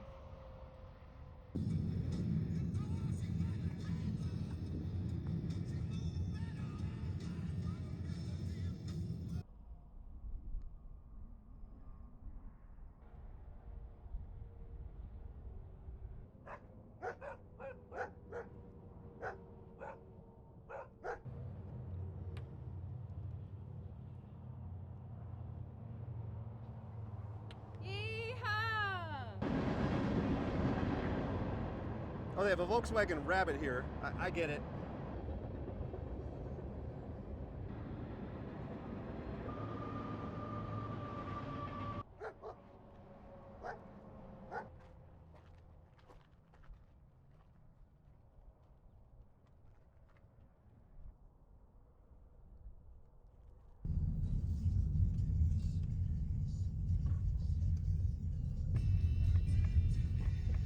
We're at the Falcon Restaurant in Winslow, Arizona. It's becoming clear that some parts of Route 66 have just completely vanished when you're out here in the desert. You will often be redirected to take the interstate simply because there is no road anymore. Gorgeous signs, cocktail lounge, restaurant.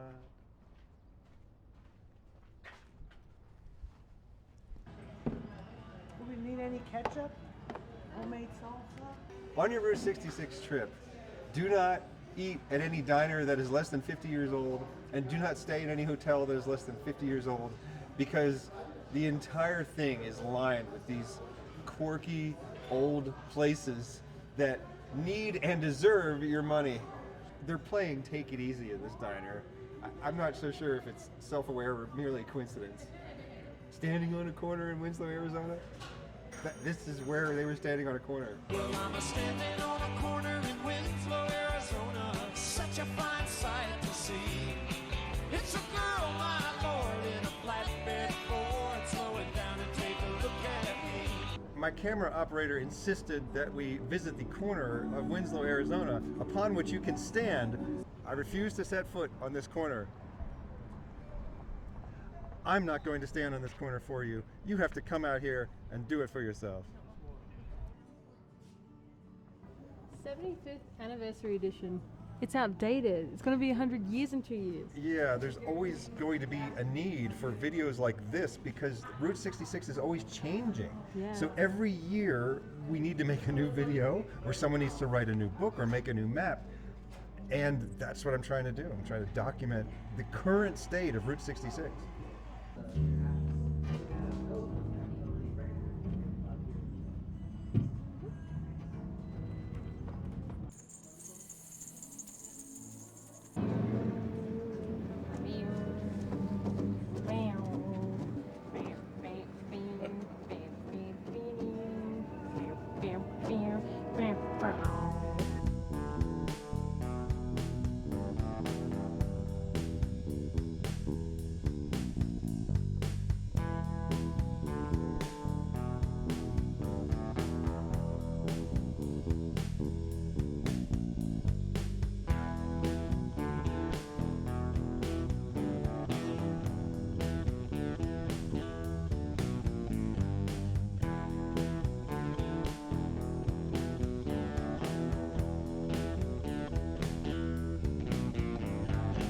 It is raining just a little bit and it smells wonderful. Right. We're gonna check out the Meteor Crater. When I first got here, I thought this was just a model, but no, this was really used. This test capsule was used to verify that the real capsule would be able to land and float in the ocean. These are the most annoying stairs ever. You have to lift your feet up, but only just barely. I'd rather just be walking up a ramp. Actual piece of the meteorite here. What we know as the actual Oh my goodness.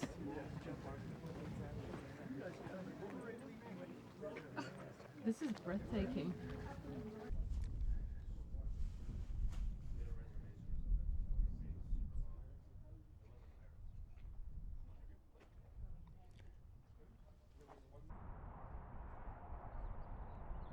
We're in Two Guns, Arizona. It's a little remnant of a ghost town. I've been out here for a photo shoot a few years back. We brought a bunch of cool cars, a bunch of attractive women. Like me. Insert photo here.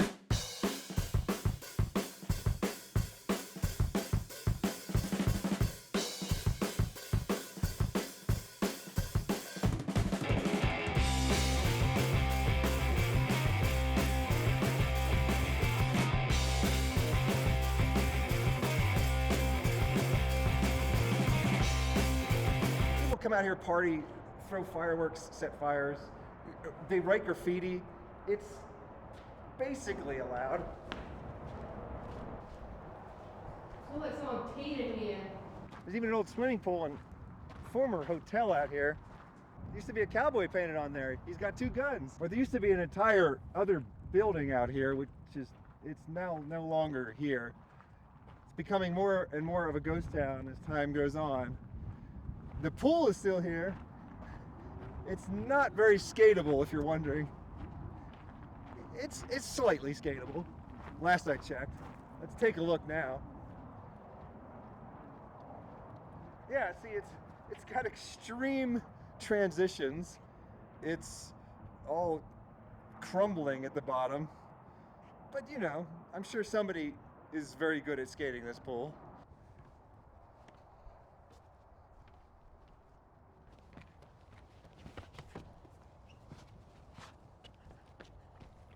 Looks like someone burned it down. Yeah, there used to be a whole building here. People, you could even get on the roof of it and stuff. There's just nothing left now. It's gone, man. It's never coming back. If you want to practice your graffiti art skills, there's a whole etiquette to that. I can't even remember all the rules, but you can find YouTube videos and articles online about that. I would normally just restrict yourself to Cadillac Ranch. There, it's completely expected. You're going to paint something, and 10 minutes later, someone else is going to paint over it.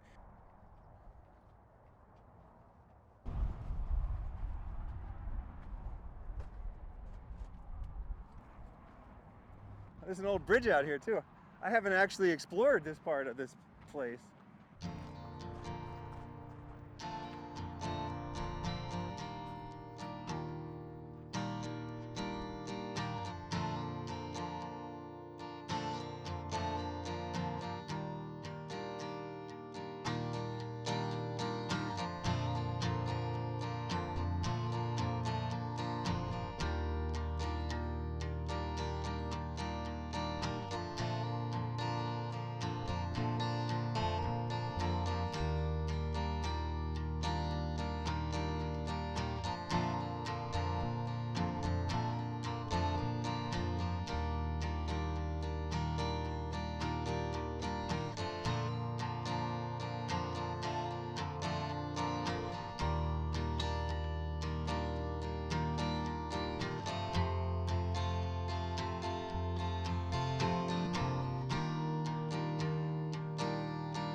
Some of these towns you have to drive through both ways. Winslow, Williams, Ash Fork. The road splits into two one-way streets, and if you only drive one way, you miss half the town.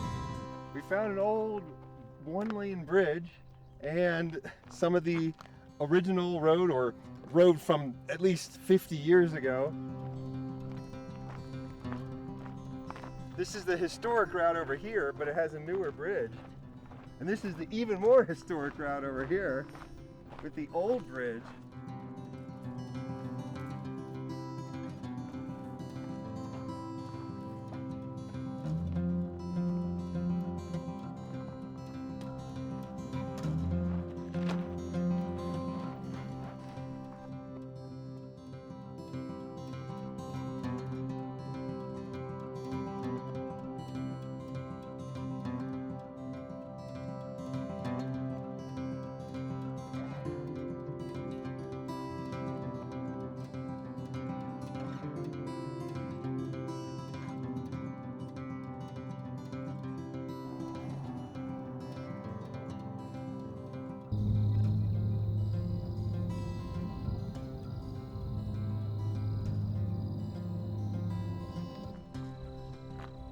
We have stopped in Seligman, Arizona for the night.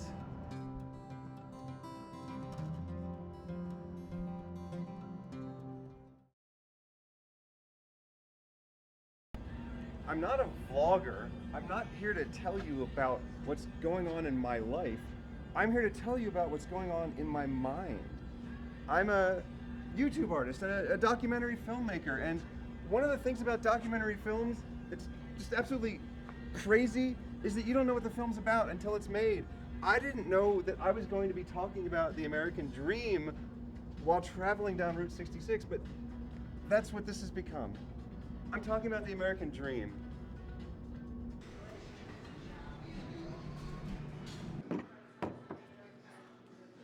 It is now day 8 of our journey. We are in Seligman, Arizona, at the Roadkill Cafe. Birds don't have hands. He'd have to hold his silverware with his feet. The statue was all wrong. Hey, Mom and Dad, I'm going to jail. Hello, Dad. I'm in jail. Hello, Dad. I'm in jail. Puppies!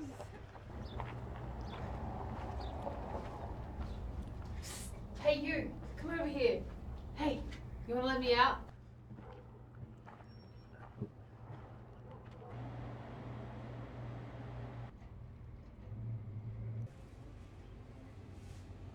It's a lighter.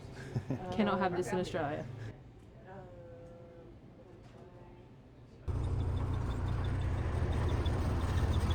West Side Lilo's in Seligman. Sure, the food's good, but look at this, like, tables and the ceilings in this place. It's gorgeous.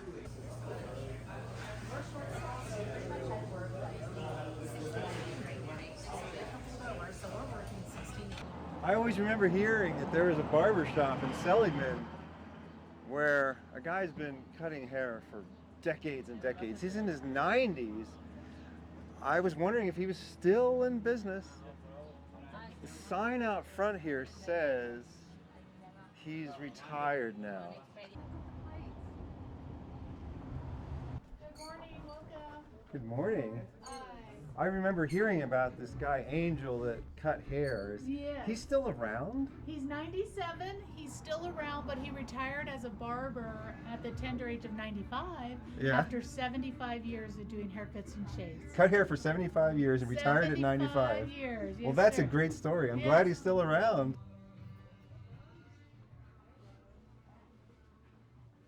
They said we could sit in the chair. I'm going to sit in the chair. Oh, it's a beautiful old chair, too. Just cut a little around the hat.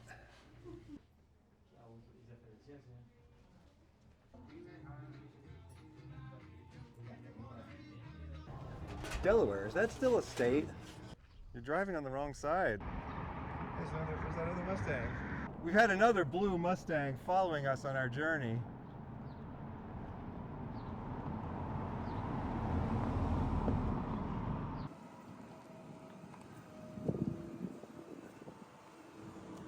A couple things I didn't expect is as you're traveling down Route 66, you keep running into the same people again and again. You make friends.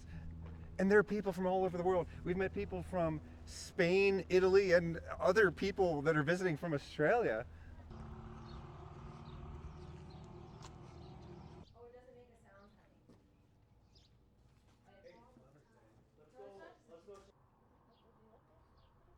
Slightly used napkins and straws.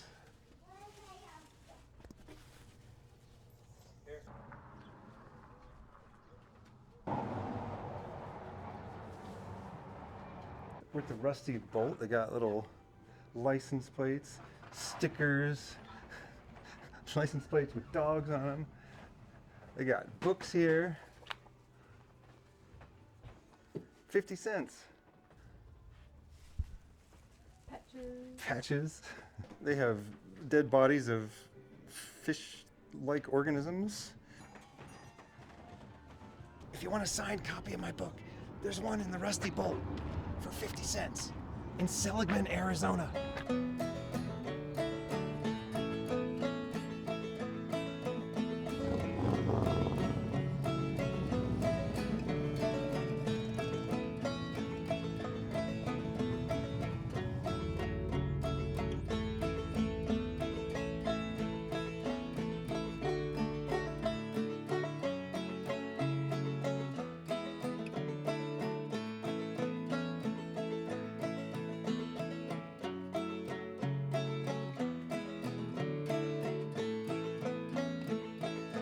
If you're reading my book and you notice that I mention a deuce and a half, this is what I'm talking about, in case you didn't know. Why is it called a deuce and a half? I don't remember. Look it up on the internet. You have the entire world's knowledge at your fingertips.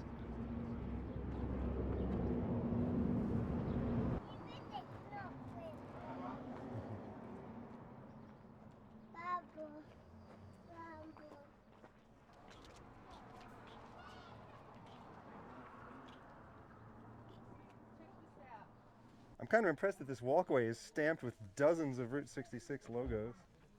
That's a beautiful plate. Antique, yeah, the copper ones. Yeah, it's one right there. It's so pretty. Yeah, we love it. Well, if this video is going to be about the American dream, then let's get a little more into it. As I said earlier, there is no formula for success. If you ask a successful person, how did you succeed? They're not going to know. It involves talent, hard work, and luck, but that's the only constant thing that you will find when you look into the matter of why was a given person successful.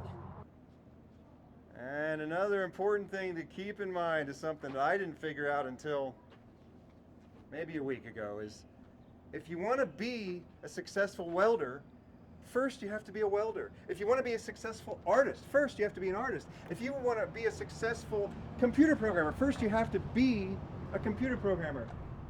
Do the thing that you want to succeed at, and eventually an opportunity will arise. If it takes talent, hard work, and luck to succeed, let's break down luck. What is luck? Luck is preparation plus opportunity, and you can start preparing right now.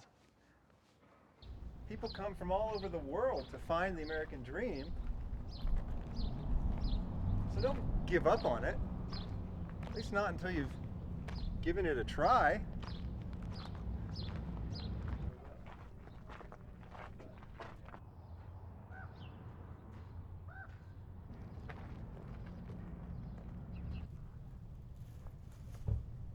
If you don't succeed at your first attempt, try again. Most successful people failed many times before they became successful people. God bless America, the land I love.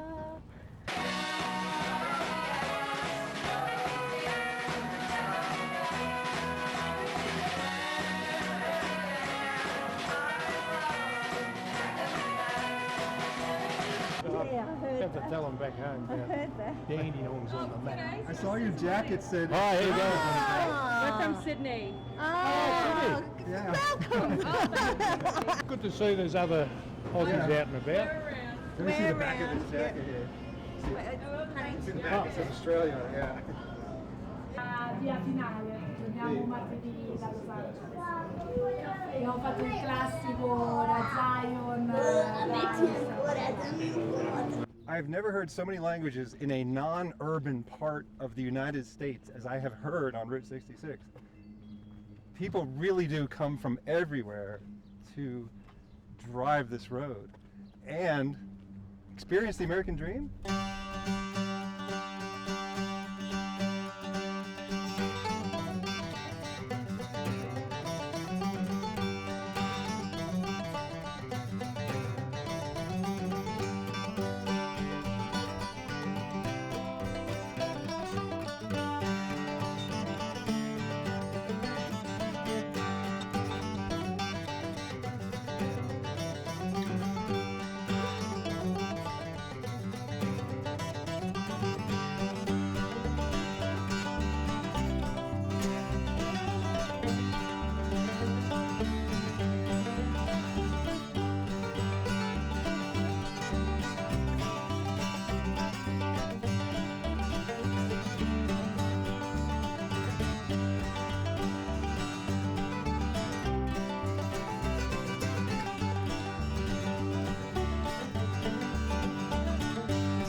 Hackberry General Store in Hackberry, Arizona. Yeah, you should come along with us and check this place out. Oh, maybe I should give you the mic. Okay. There we go. There's so much further out of my tooth.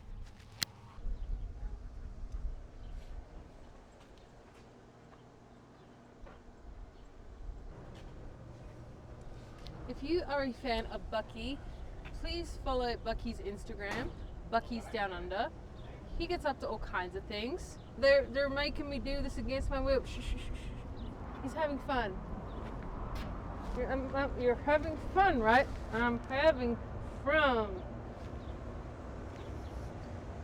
Oh my goodness, there's a kitty. Oh, sweet baby. Oh wow. Look at this old RC Cola machine. Okay, ready? Click. Oh. Oh, you're getting tummy rubs. Oh, that's a friendly cat.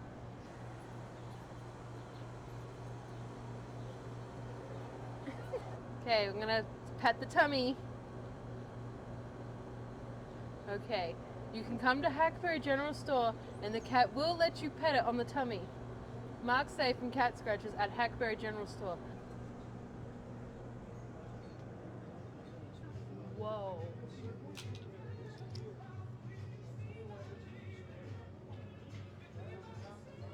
Drive down the road there. That's all you can do. I think it's going to be that.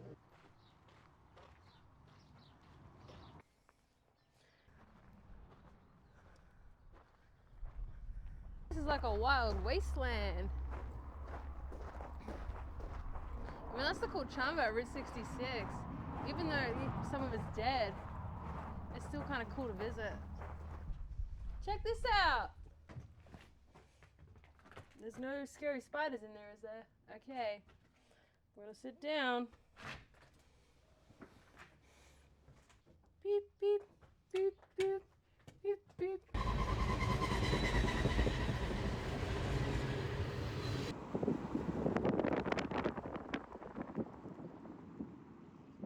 There's an old Golden Corral bar and grill sign in the dump. It's so sad. Oh my God, it's massive. It's beautiful.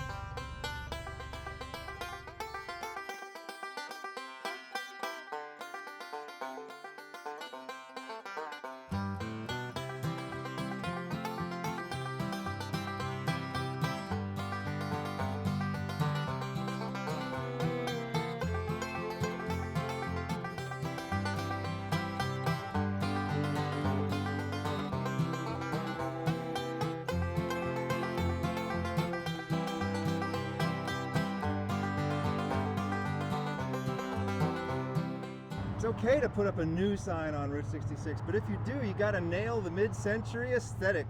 Good job, Kingman, Arizona. Okay, used cars. Used to see these signs everywhere, and I think what happened is the language changed. Okay used to mean these cars are okay, they are good, we've checked them out, they are good to go. And nowadays, everybody uses hyperbole so much. Everything has to be excellent and perfect. And so, merely okay, oh, that's not good enough.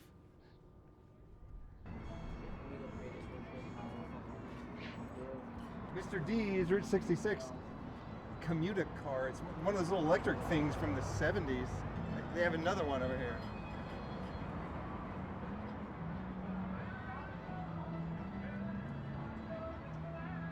It's a weird choice of way to decorate your 50s diner, but I like it.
that beautiful? Buc-ee's died for our country.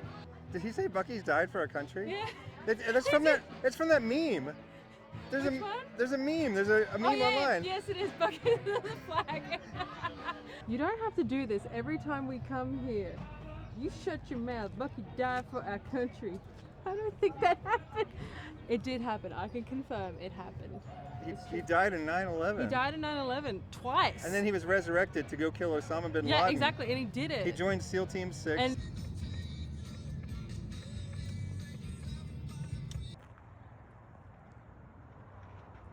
it is the end of day 8, and we are staying at El Trovatore Motel in Kingman, Arizona.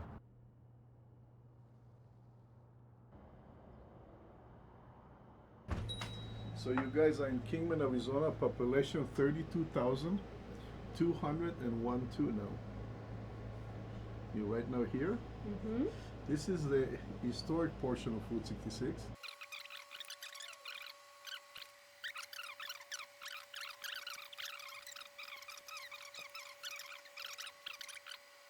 Thanks, man. Skelly for the camera work. I'm busting out of here. Buc-ee's died for this country. It is day 9 of our journey. We're at the El Trovatore Motel in Kingman, Arizona, and this is the home of the world's longest Route 66 map, supposedly.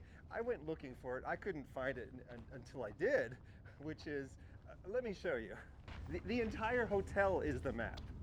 Let's begin in Chicago.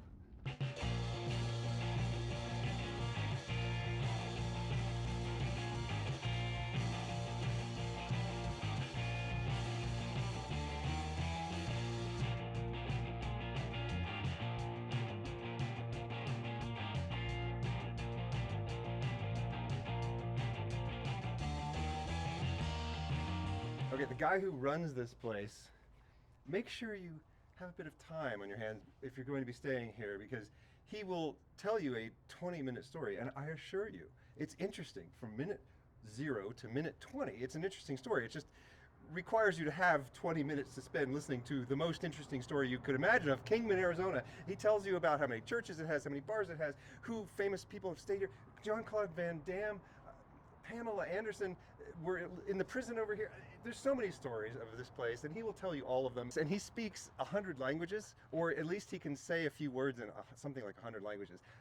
He didn't prove that to me. That would have taken another 20 minutes, but I believe him. He was some sort of genius.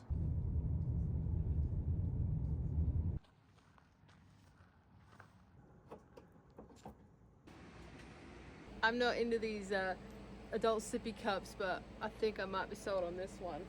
What do you think? Yeah, you're a little bit over the top with these American flags. No. There's a minimum number of American flags that everyone should own, either whether it's a garment or like a cup, and then you need to be above that minimum. I'm saying it, but there's also a maximum, and you don't want to go over that. The maximum is something like 10, you know? Like if you had 10 items with American flags on them, that's good, but 11, I mean... I'm an 11. We're on our way to Oatman, and this road is called the Sidewinder. It has a zillion curves and no guardrails. It's a narrow road. Oh, this is a lot of fun. Bring a sporty car, but the problem is, actually maybe don't bring a sporty car, because there are wild animals in the road, and oh yes, giant tourist-filled vans in the road.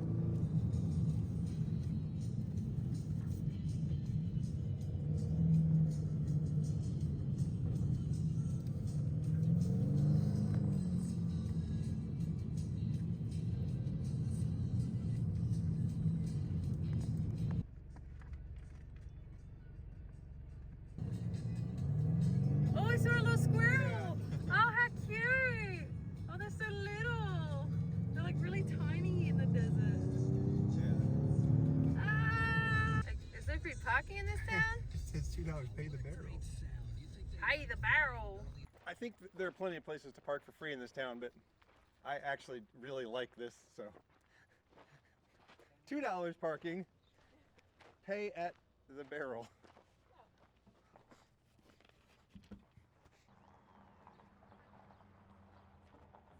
I got a piece of junk mail one time, a postcard, and I was about to throw it away, and I was like, whoa, wait a minute, what does it say here? Would you like to test drive a experimental 3-wheel motorcycle? And I was like, of course. So I filled it out, and they put me into a focus group where I got to drive these. These are Polaris slingshots. I got to drive one of these around a racetrack as part of a focus group before they had been revealed to the world. It's technically a motorcycle, but you sit in it. It has a steering wheel, it has a seat belt, no airbags because it's motorcycle regulations. This is a brilliant creation, and it was so much fun, and I was prohibited from speaking about it, I guess, until they released the Polaris slingshot for real. Now I guess I could talk about it. It was a blast. Always check your junk mail, people. This is my first time traveling Route 66 all the way from end to end, but I have been on little bits of Route 66. When I first drove this section of Route 66, I had no idea that Oatman was here. I had no idea what Oatman was, and it's tempting not to tell you about Oatman either, because I'd much rather for you to be surprised by it like I was. But in case you can't make it out here, here's what Oatman is. The entire town is a theme park. If you've ever been to Tombstone, Arizona, it's very similar. There are actual stores and actual houses, but the entire town looks like it's out of the Old West. Oatman is known for its donkeys that the miners brought in here in the 30s, and then they continue to roam our town.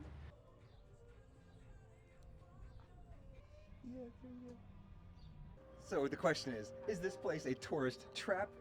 Absolutely not. As I mentioned earlier, beautiful sounds. As I mentioned earlier, if you are delighted by the thing you stop at, it is not a trap. If you're disappointed, it's a trap. I am delighted. They shouldn't allow these modern cars here. It should really say no parking any car after 1981. 57 Chevy here, you got the Studebaker Command. I bet they do a car show here once a year or multiple times a year. I would really love to come here during a car show.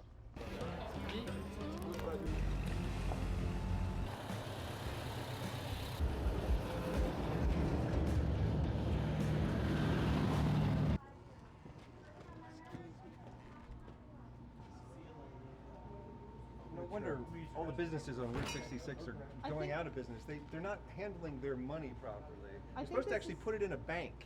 What did you order? I ordered a buffalo.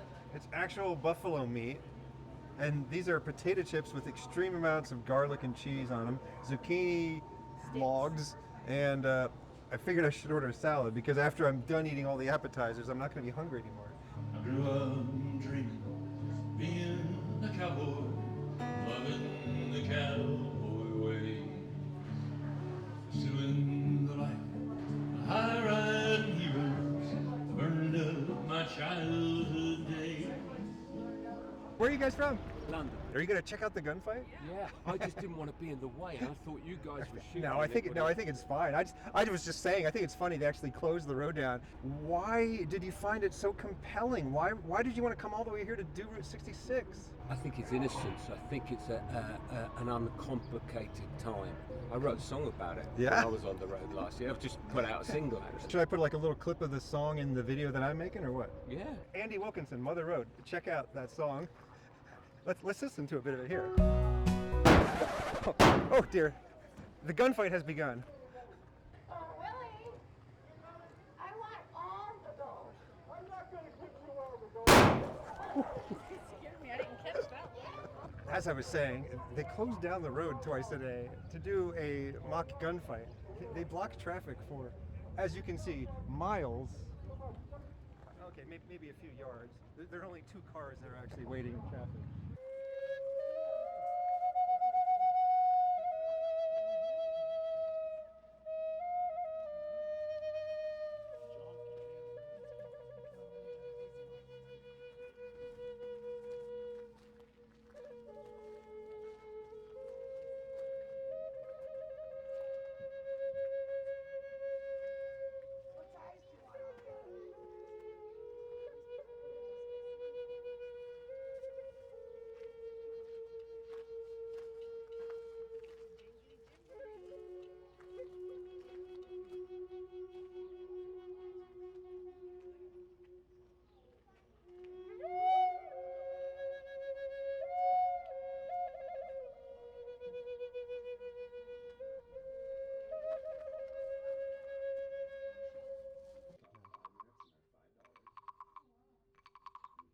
I built this cage around myself. You are in a prison of your own Yeah, making, yeah. and you are able to break out of it at any moment. A little bit of profound life advice. Oh, you can also go into your own little even worse jail. Not a very pleasant way to spend your days in the Arizona heat.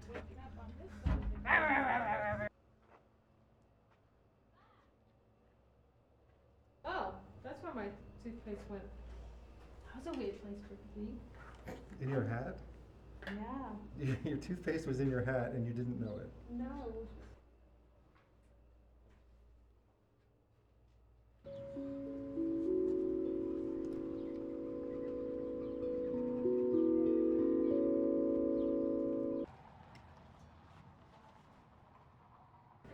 This is the key of A.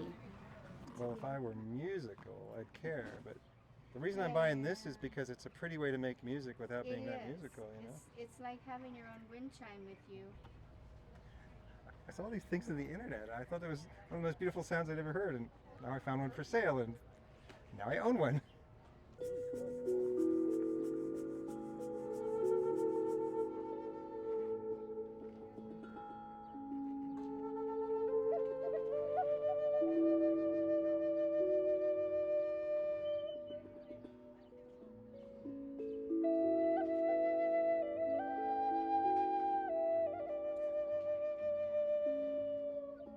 I want him to shoot me.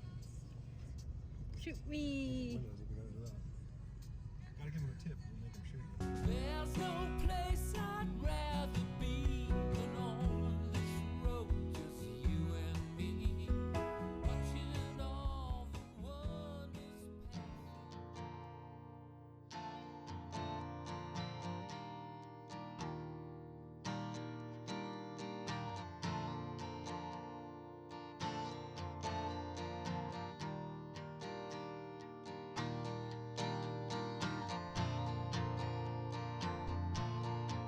If you want to know the most deserted part of Route 66, it's out here by Amboy.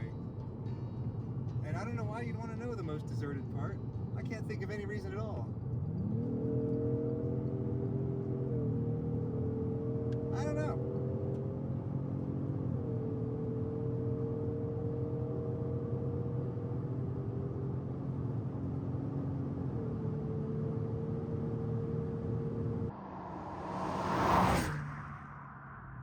We're at Roy's Cafe in Amboy, California.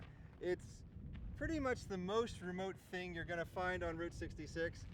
It might not have been remote back in the day. There used to be a town here, but it's entirely a ghost town now, except for Roy's Cafe. And Roy's Cafe is not even currently a cafe, but you can get gas here. And the road to Roy's is closed, so you have to take a different route rather than taking the original Route 66, but you can still get here to Roy's, and you absolutely should get here to Roy's because it is beautiful and it is in the middle of nowhere in the desert. It is a peaceful drive here and it is a peaceful drive out.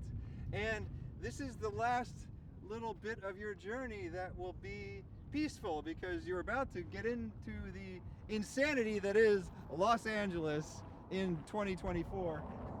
It's still a great town, but it's not as great as it used to be. Let's put it that way. But, oh, this place, it's beautiful. There's a scene in my book set at Roy's Cafe in Amboy. So I'm going to leave a couple copies of this book here. My book is called Heads Will Rock, a chronicle of post-apocalyptic mayhem. It's a story of a journey down Route 66 in an alternate timeline where a near-apocalyptic event happened in the year 1981. That is in fact the timeline that I came from, and I don't know how I got here, but I am here to tell you that you do not know how good you have it. Do full service here? Basically. Just like the old days.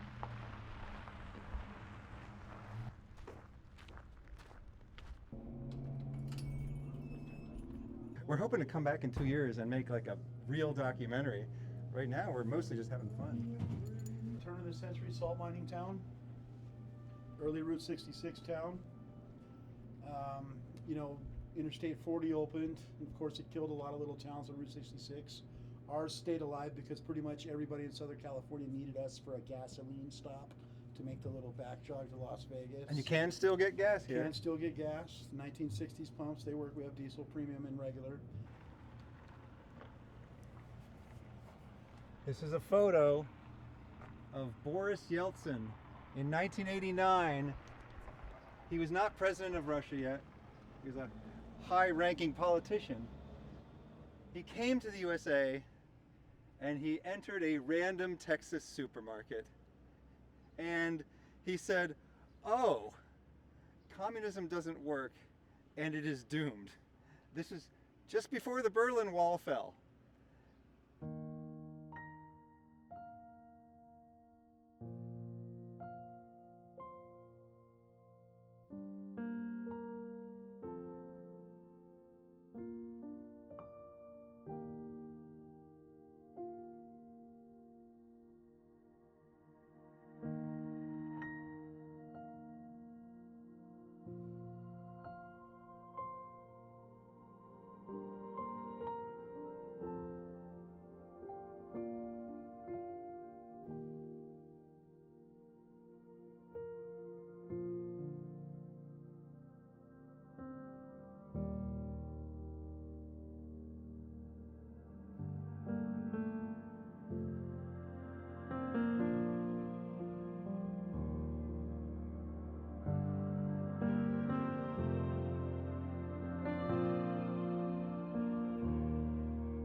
There isn't much left of Route 66. The road itself, US Route 66, is mostly gone. Some people say Route 66 is now just an idea, but what is the idea? It's a collective project to preserve, create, and restore the art, architecture, and history of mid-20th century America. But it's more than that. Would people be coming from all over the world just to get a glimpse of crumbling mid-century architecture? What's left of Route 66 represents what's left of the American dream.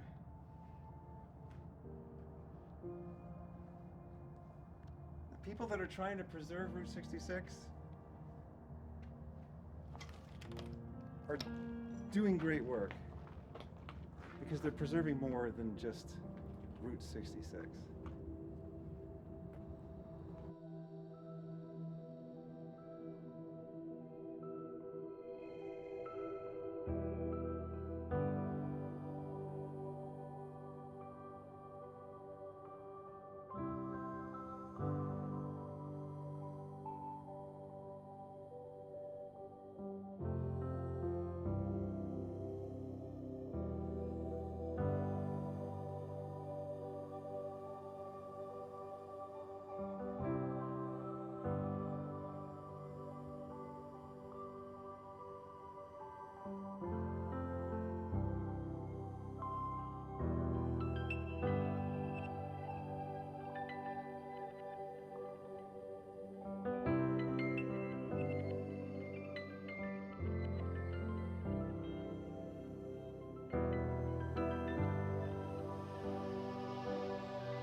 We're at Peggy Sue's Diner, a little bit north of Barstow.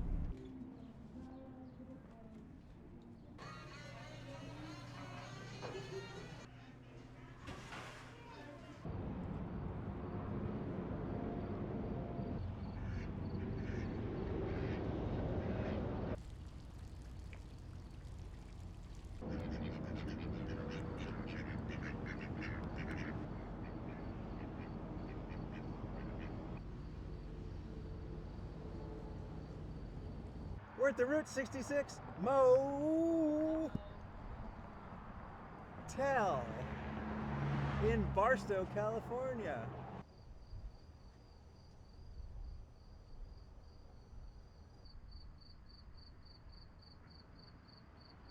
It's the last night of our journey.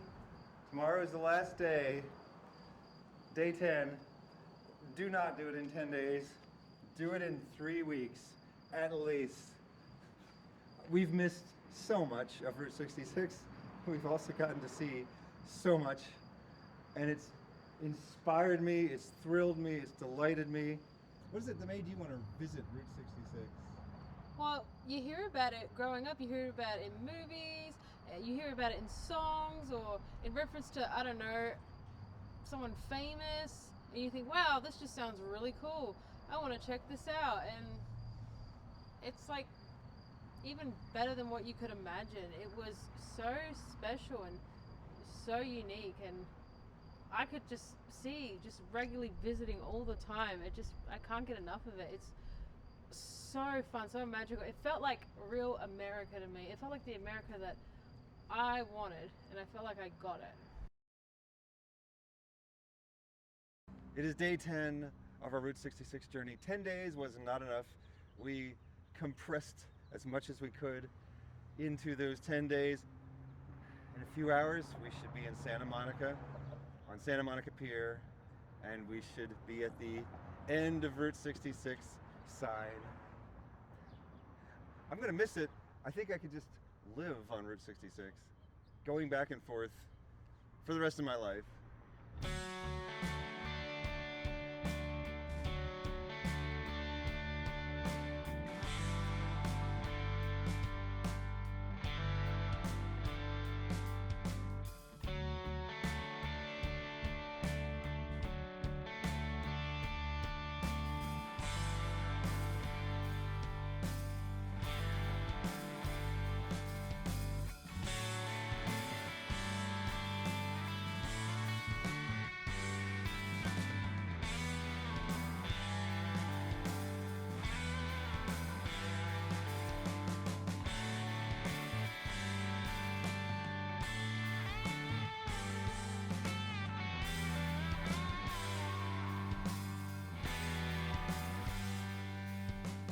On this trip, we've met people from Switzerland, Ukraine, Italy, Spain, other people from Australia, and I am trying to figure out why the entire world wants to come to the USA to visit Route 66. The word nostalgia, you're right, doesn't really encapsulate really what is going on with the desire to be part of Route 66. There's more than nostalgia going on, but what is the rest of it? What else is there? So Route 66, the whole concept of connecting all of the United States together made industrialization age, the booming age of America, when the whole concept of America was great, that whole concept comes alive.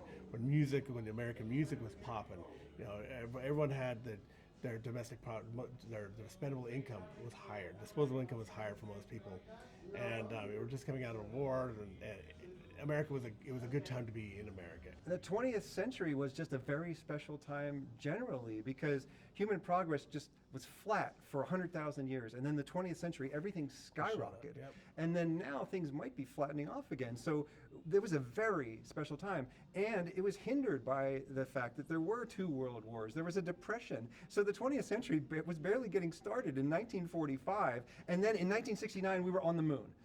We invented flight, we invented cars, and then 70 years later on the moon. And now we have safe cars, we have fuel-efficient cars, we have electric cars, and self-driving cars. This all, well, that's a little more of the cool stuff from recent times, but just in the 20th century, the amount of advances, you know, the vaccines and surgery and anesthesia, and then, disposable income, as you say, and GDP and lifespans and infant mortality and extreme poverty is going down. Like, I can just name these all day long. Everything just skyrocketed in the 20th century, and I think we kind of missed that, you know? Like, things are a little more boring now. I think we got all the low-hanging fruit in the 20th century, and now life's just not as exciting. I think you definitely nailed it, and I think that is actually the epitome of what nostalgia is, and it just made the whole Route 66 made the U.S. smaller, and at that same time we're getting the dishwashers and the refrigerators that were doing a lot of the work, the washing machines that were doing a lot of the hard work that the families would have to do themselves,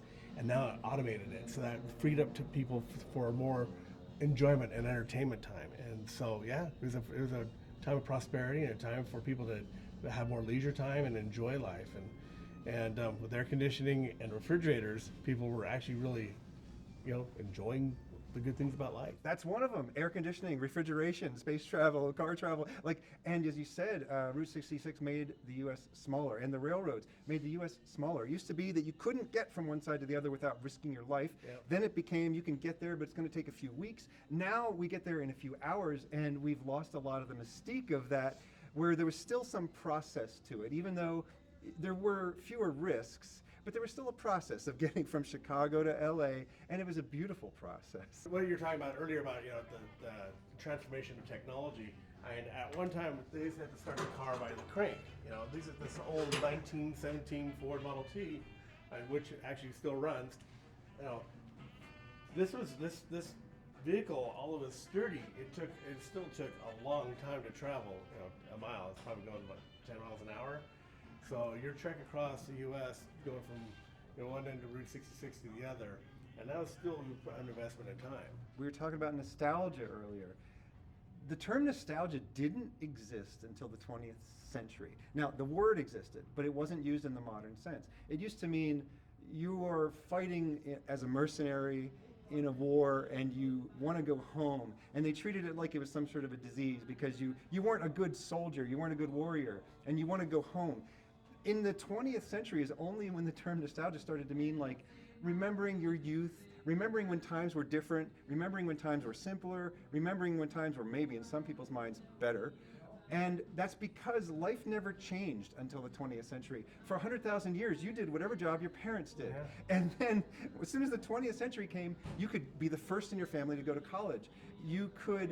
There's some phrase along the lines of like, I became an electrician so my kid could go to college and be a doctor, and then their kid became a doctor so their kid could be an artist, something along those lines. Like in the 20th century, that happened in just those 2, 3, 4 generations. I studied photography. My dad was a doctor. His dad was an electrician, and before that, no one was in college, and they were just, I don't know what they were doing. They were just probably, sweeping floors or something like that. I never really thought about the connotation versus the denotation of nostalgia, but you've actually so the definition of the word nostalgia changed in the 20th century because we found much more use for the term suddenly out of nowhere because life changed so quickly. They have old-timey sheds you can get for your backyard. Oh my god, I want one! It's so cute! California traffic jam. This is how you avoid California traffic. There's a traffic jam. There's a crash and a truck on fire. We're driving on a dirt road. See if this works.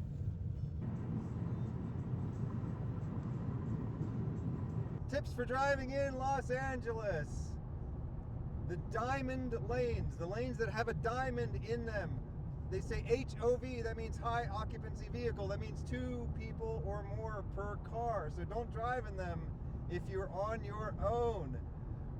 Gasoline can be surprisingly hard to find when you are near Los Angeles because a lot of Los Angeles is in the mountains and there's no way to put a gas station in. So it's really better to fill up your gas tank before you get to Los Angeles. And there is nowhere to use the bathroom. It's the Wigwam Motel in San Bernardino. found a bunch of Australians that are also traveling Route 66 in Mustangs, no less.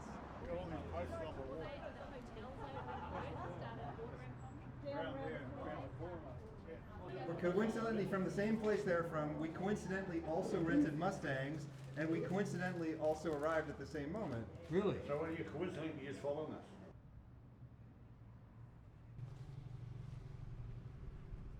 It's like 7 Mustangs. Yeah. Have a good trip, mate. Yeah, you too. Thank you, have fun.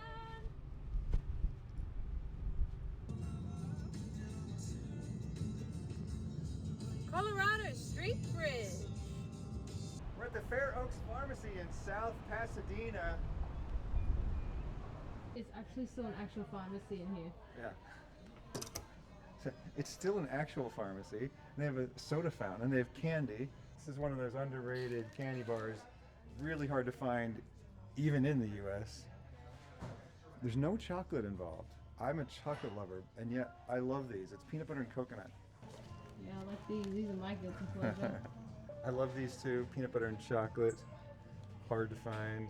Chocolate and toffee. A little easier to find these, but definitely try one if you haven't had one. Candy cigarettes. Oh, these are the bubblegum ones.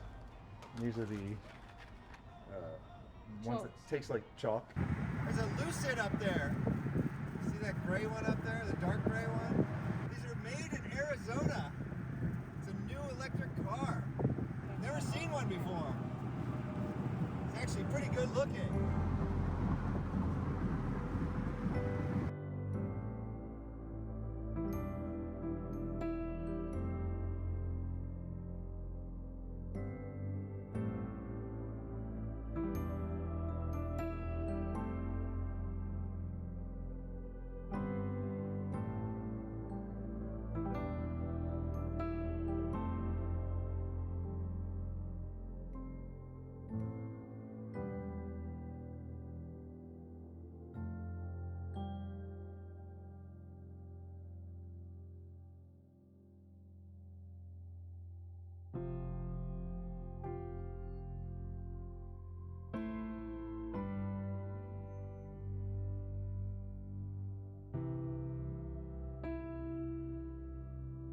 The USA leads the world in productivity, creativity, innovation, and culture. Since the fall of communism, dozens of countries all over the world have been doing their best to emulate America's success, and America has been doing its best to emulate their failures. I've spent some time in Santa Monica. We were at my favorite place to stay in Santa Monica.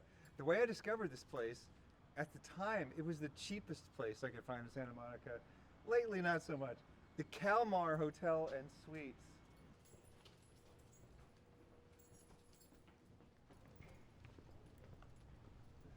Look at this little oasis of paradise.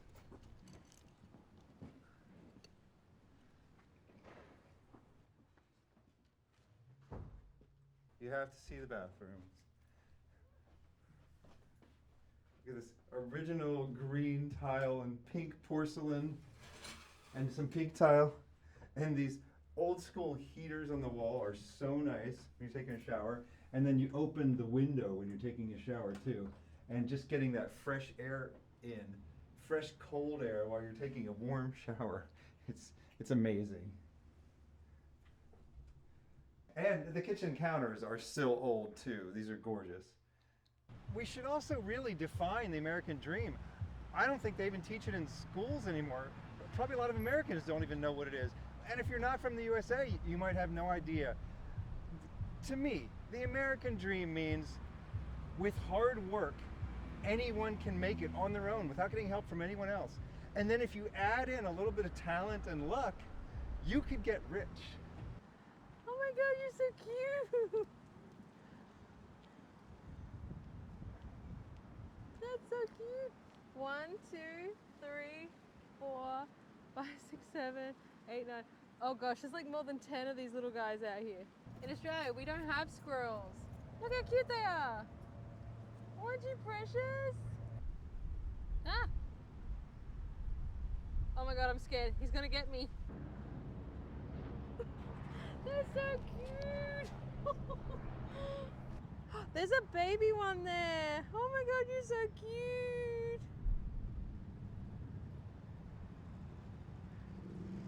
I feel like a Disney princess. You see that baby one? Look at that baby one. They're being really cute right now. Oh, they were like smushing their cute. Oh my god, they're all running. That's so cool. Oh my god, there's more of them. Oh, they're too precious. Oh. Hi. Oh, you're so little. Oh, I love your bushy tails. Oh my gosh. No way. Little baby. I touched one. Oh, look at you. I love your tail. Good job. Good job.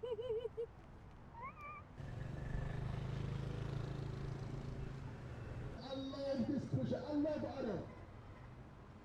You have done the whole road right now. Yeah, I started in Chicago. Welcome to the finish. Thank you. Congrats. Absolutely. How's it been overall? It's been so much fun. Yeah? I really can't wait to do it again. Try to get that fully in the sun. Got one more piece of advice. If you're trying to achieve the American dream or you're trying to achieve anything, I can summarize a tip, a philosophy in 2 words. I say create value.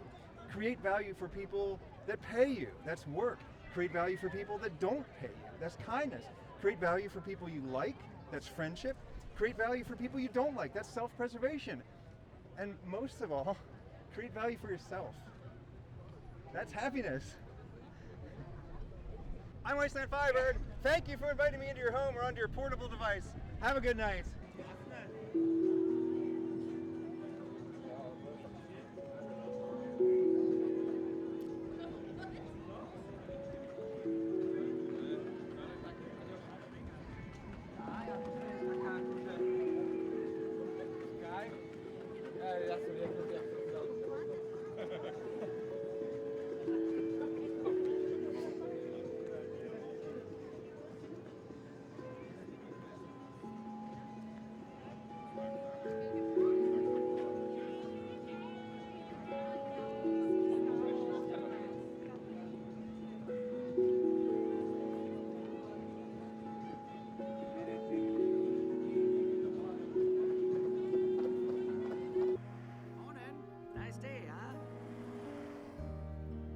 Cars didn't drive on it to make great time.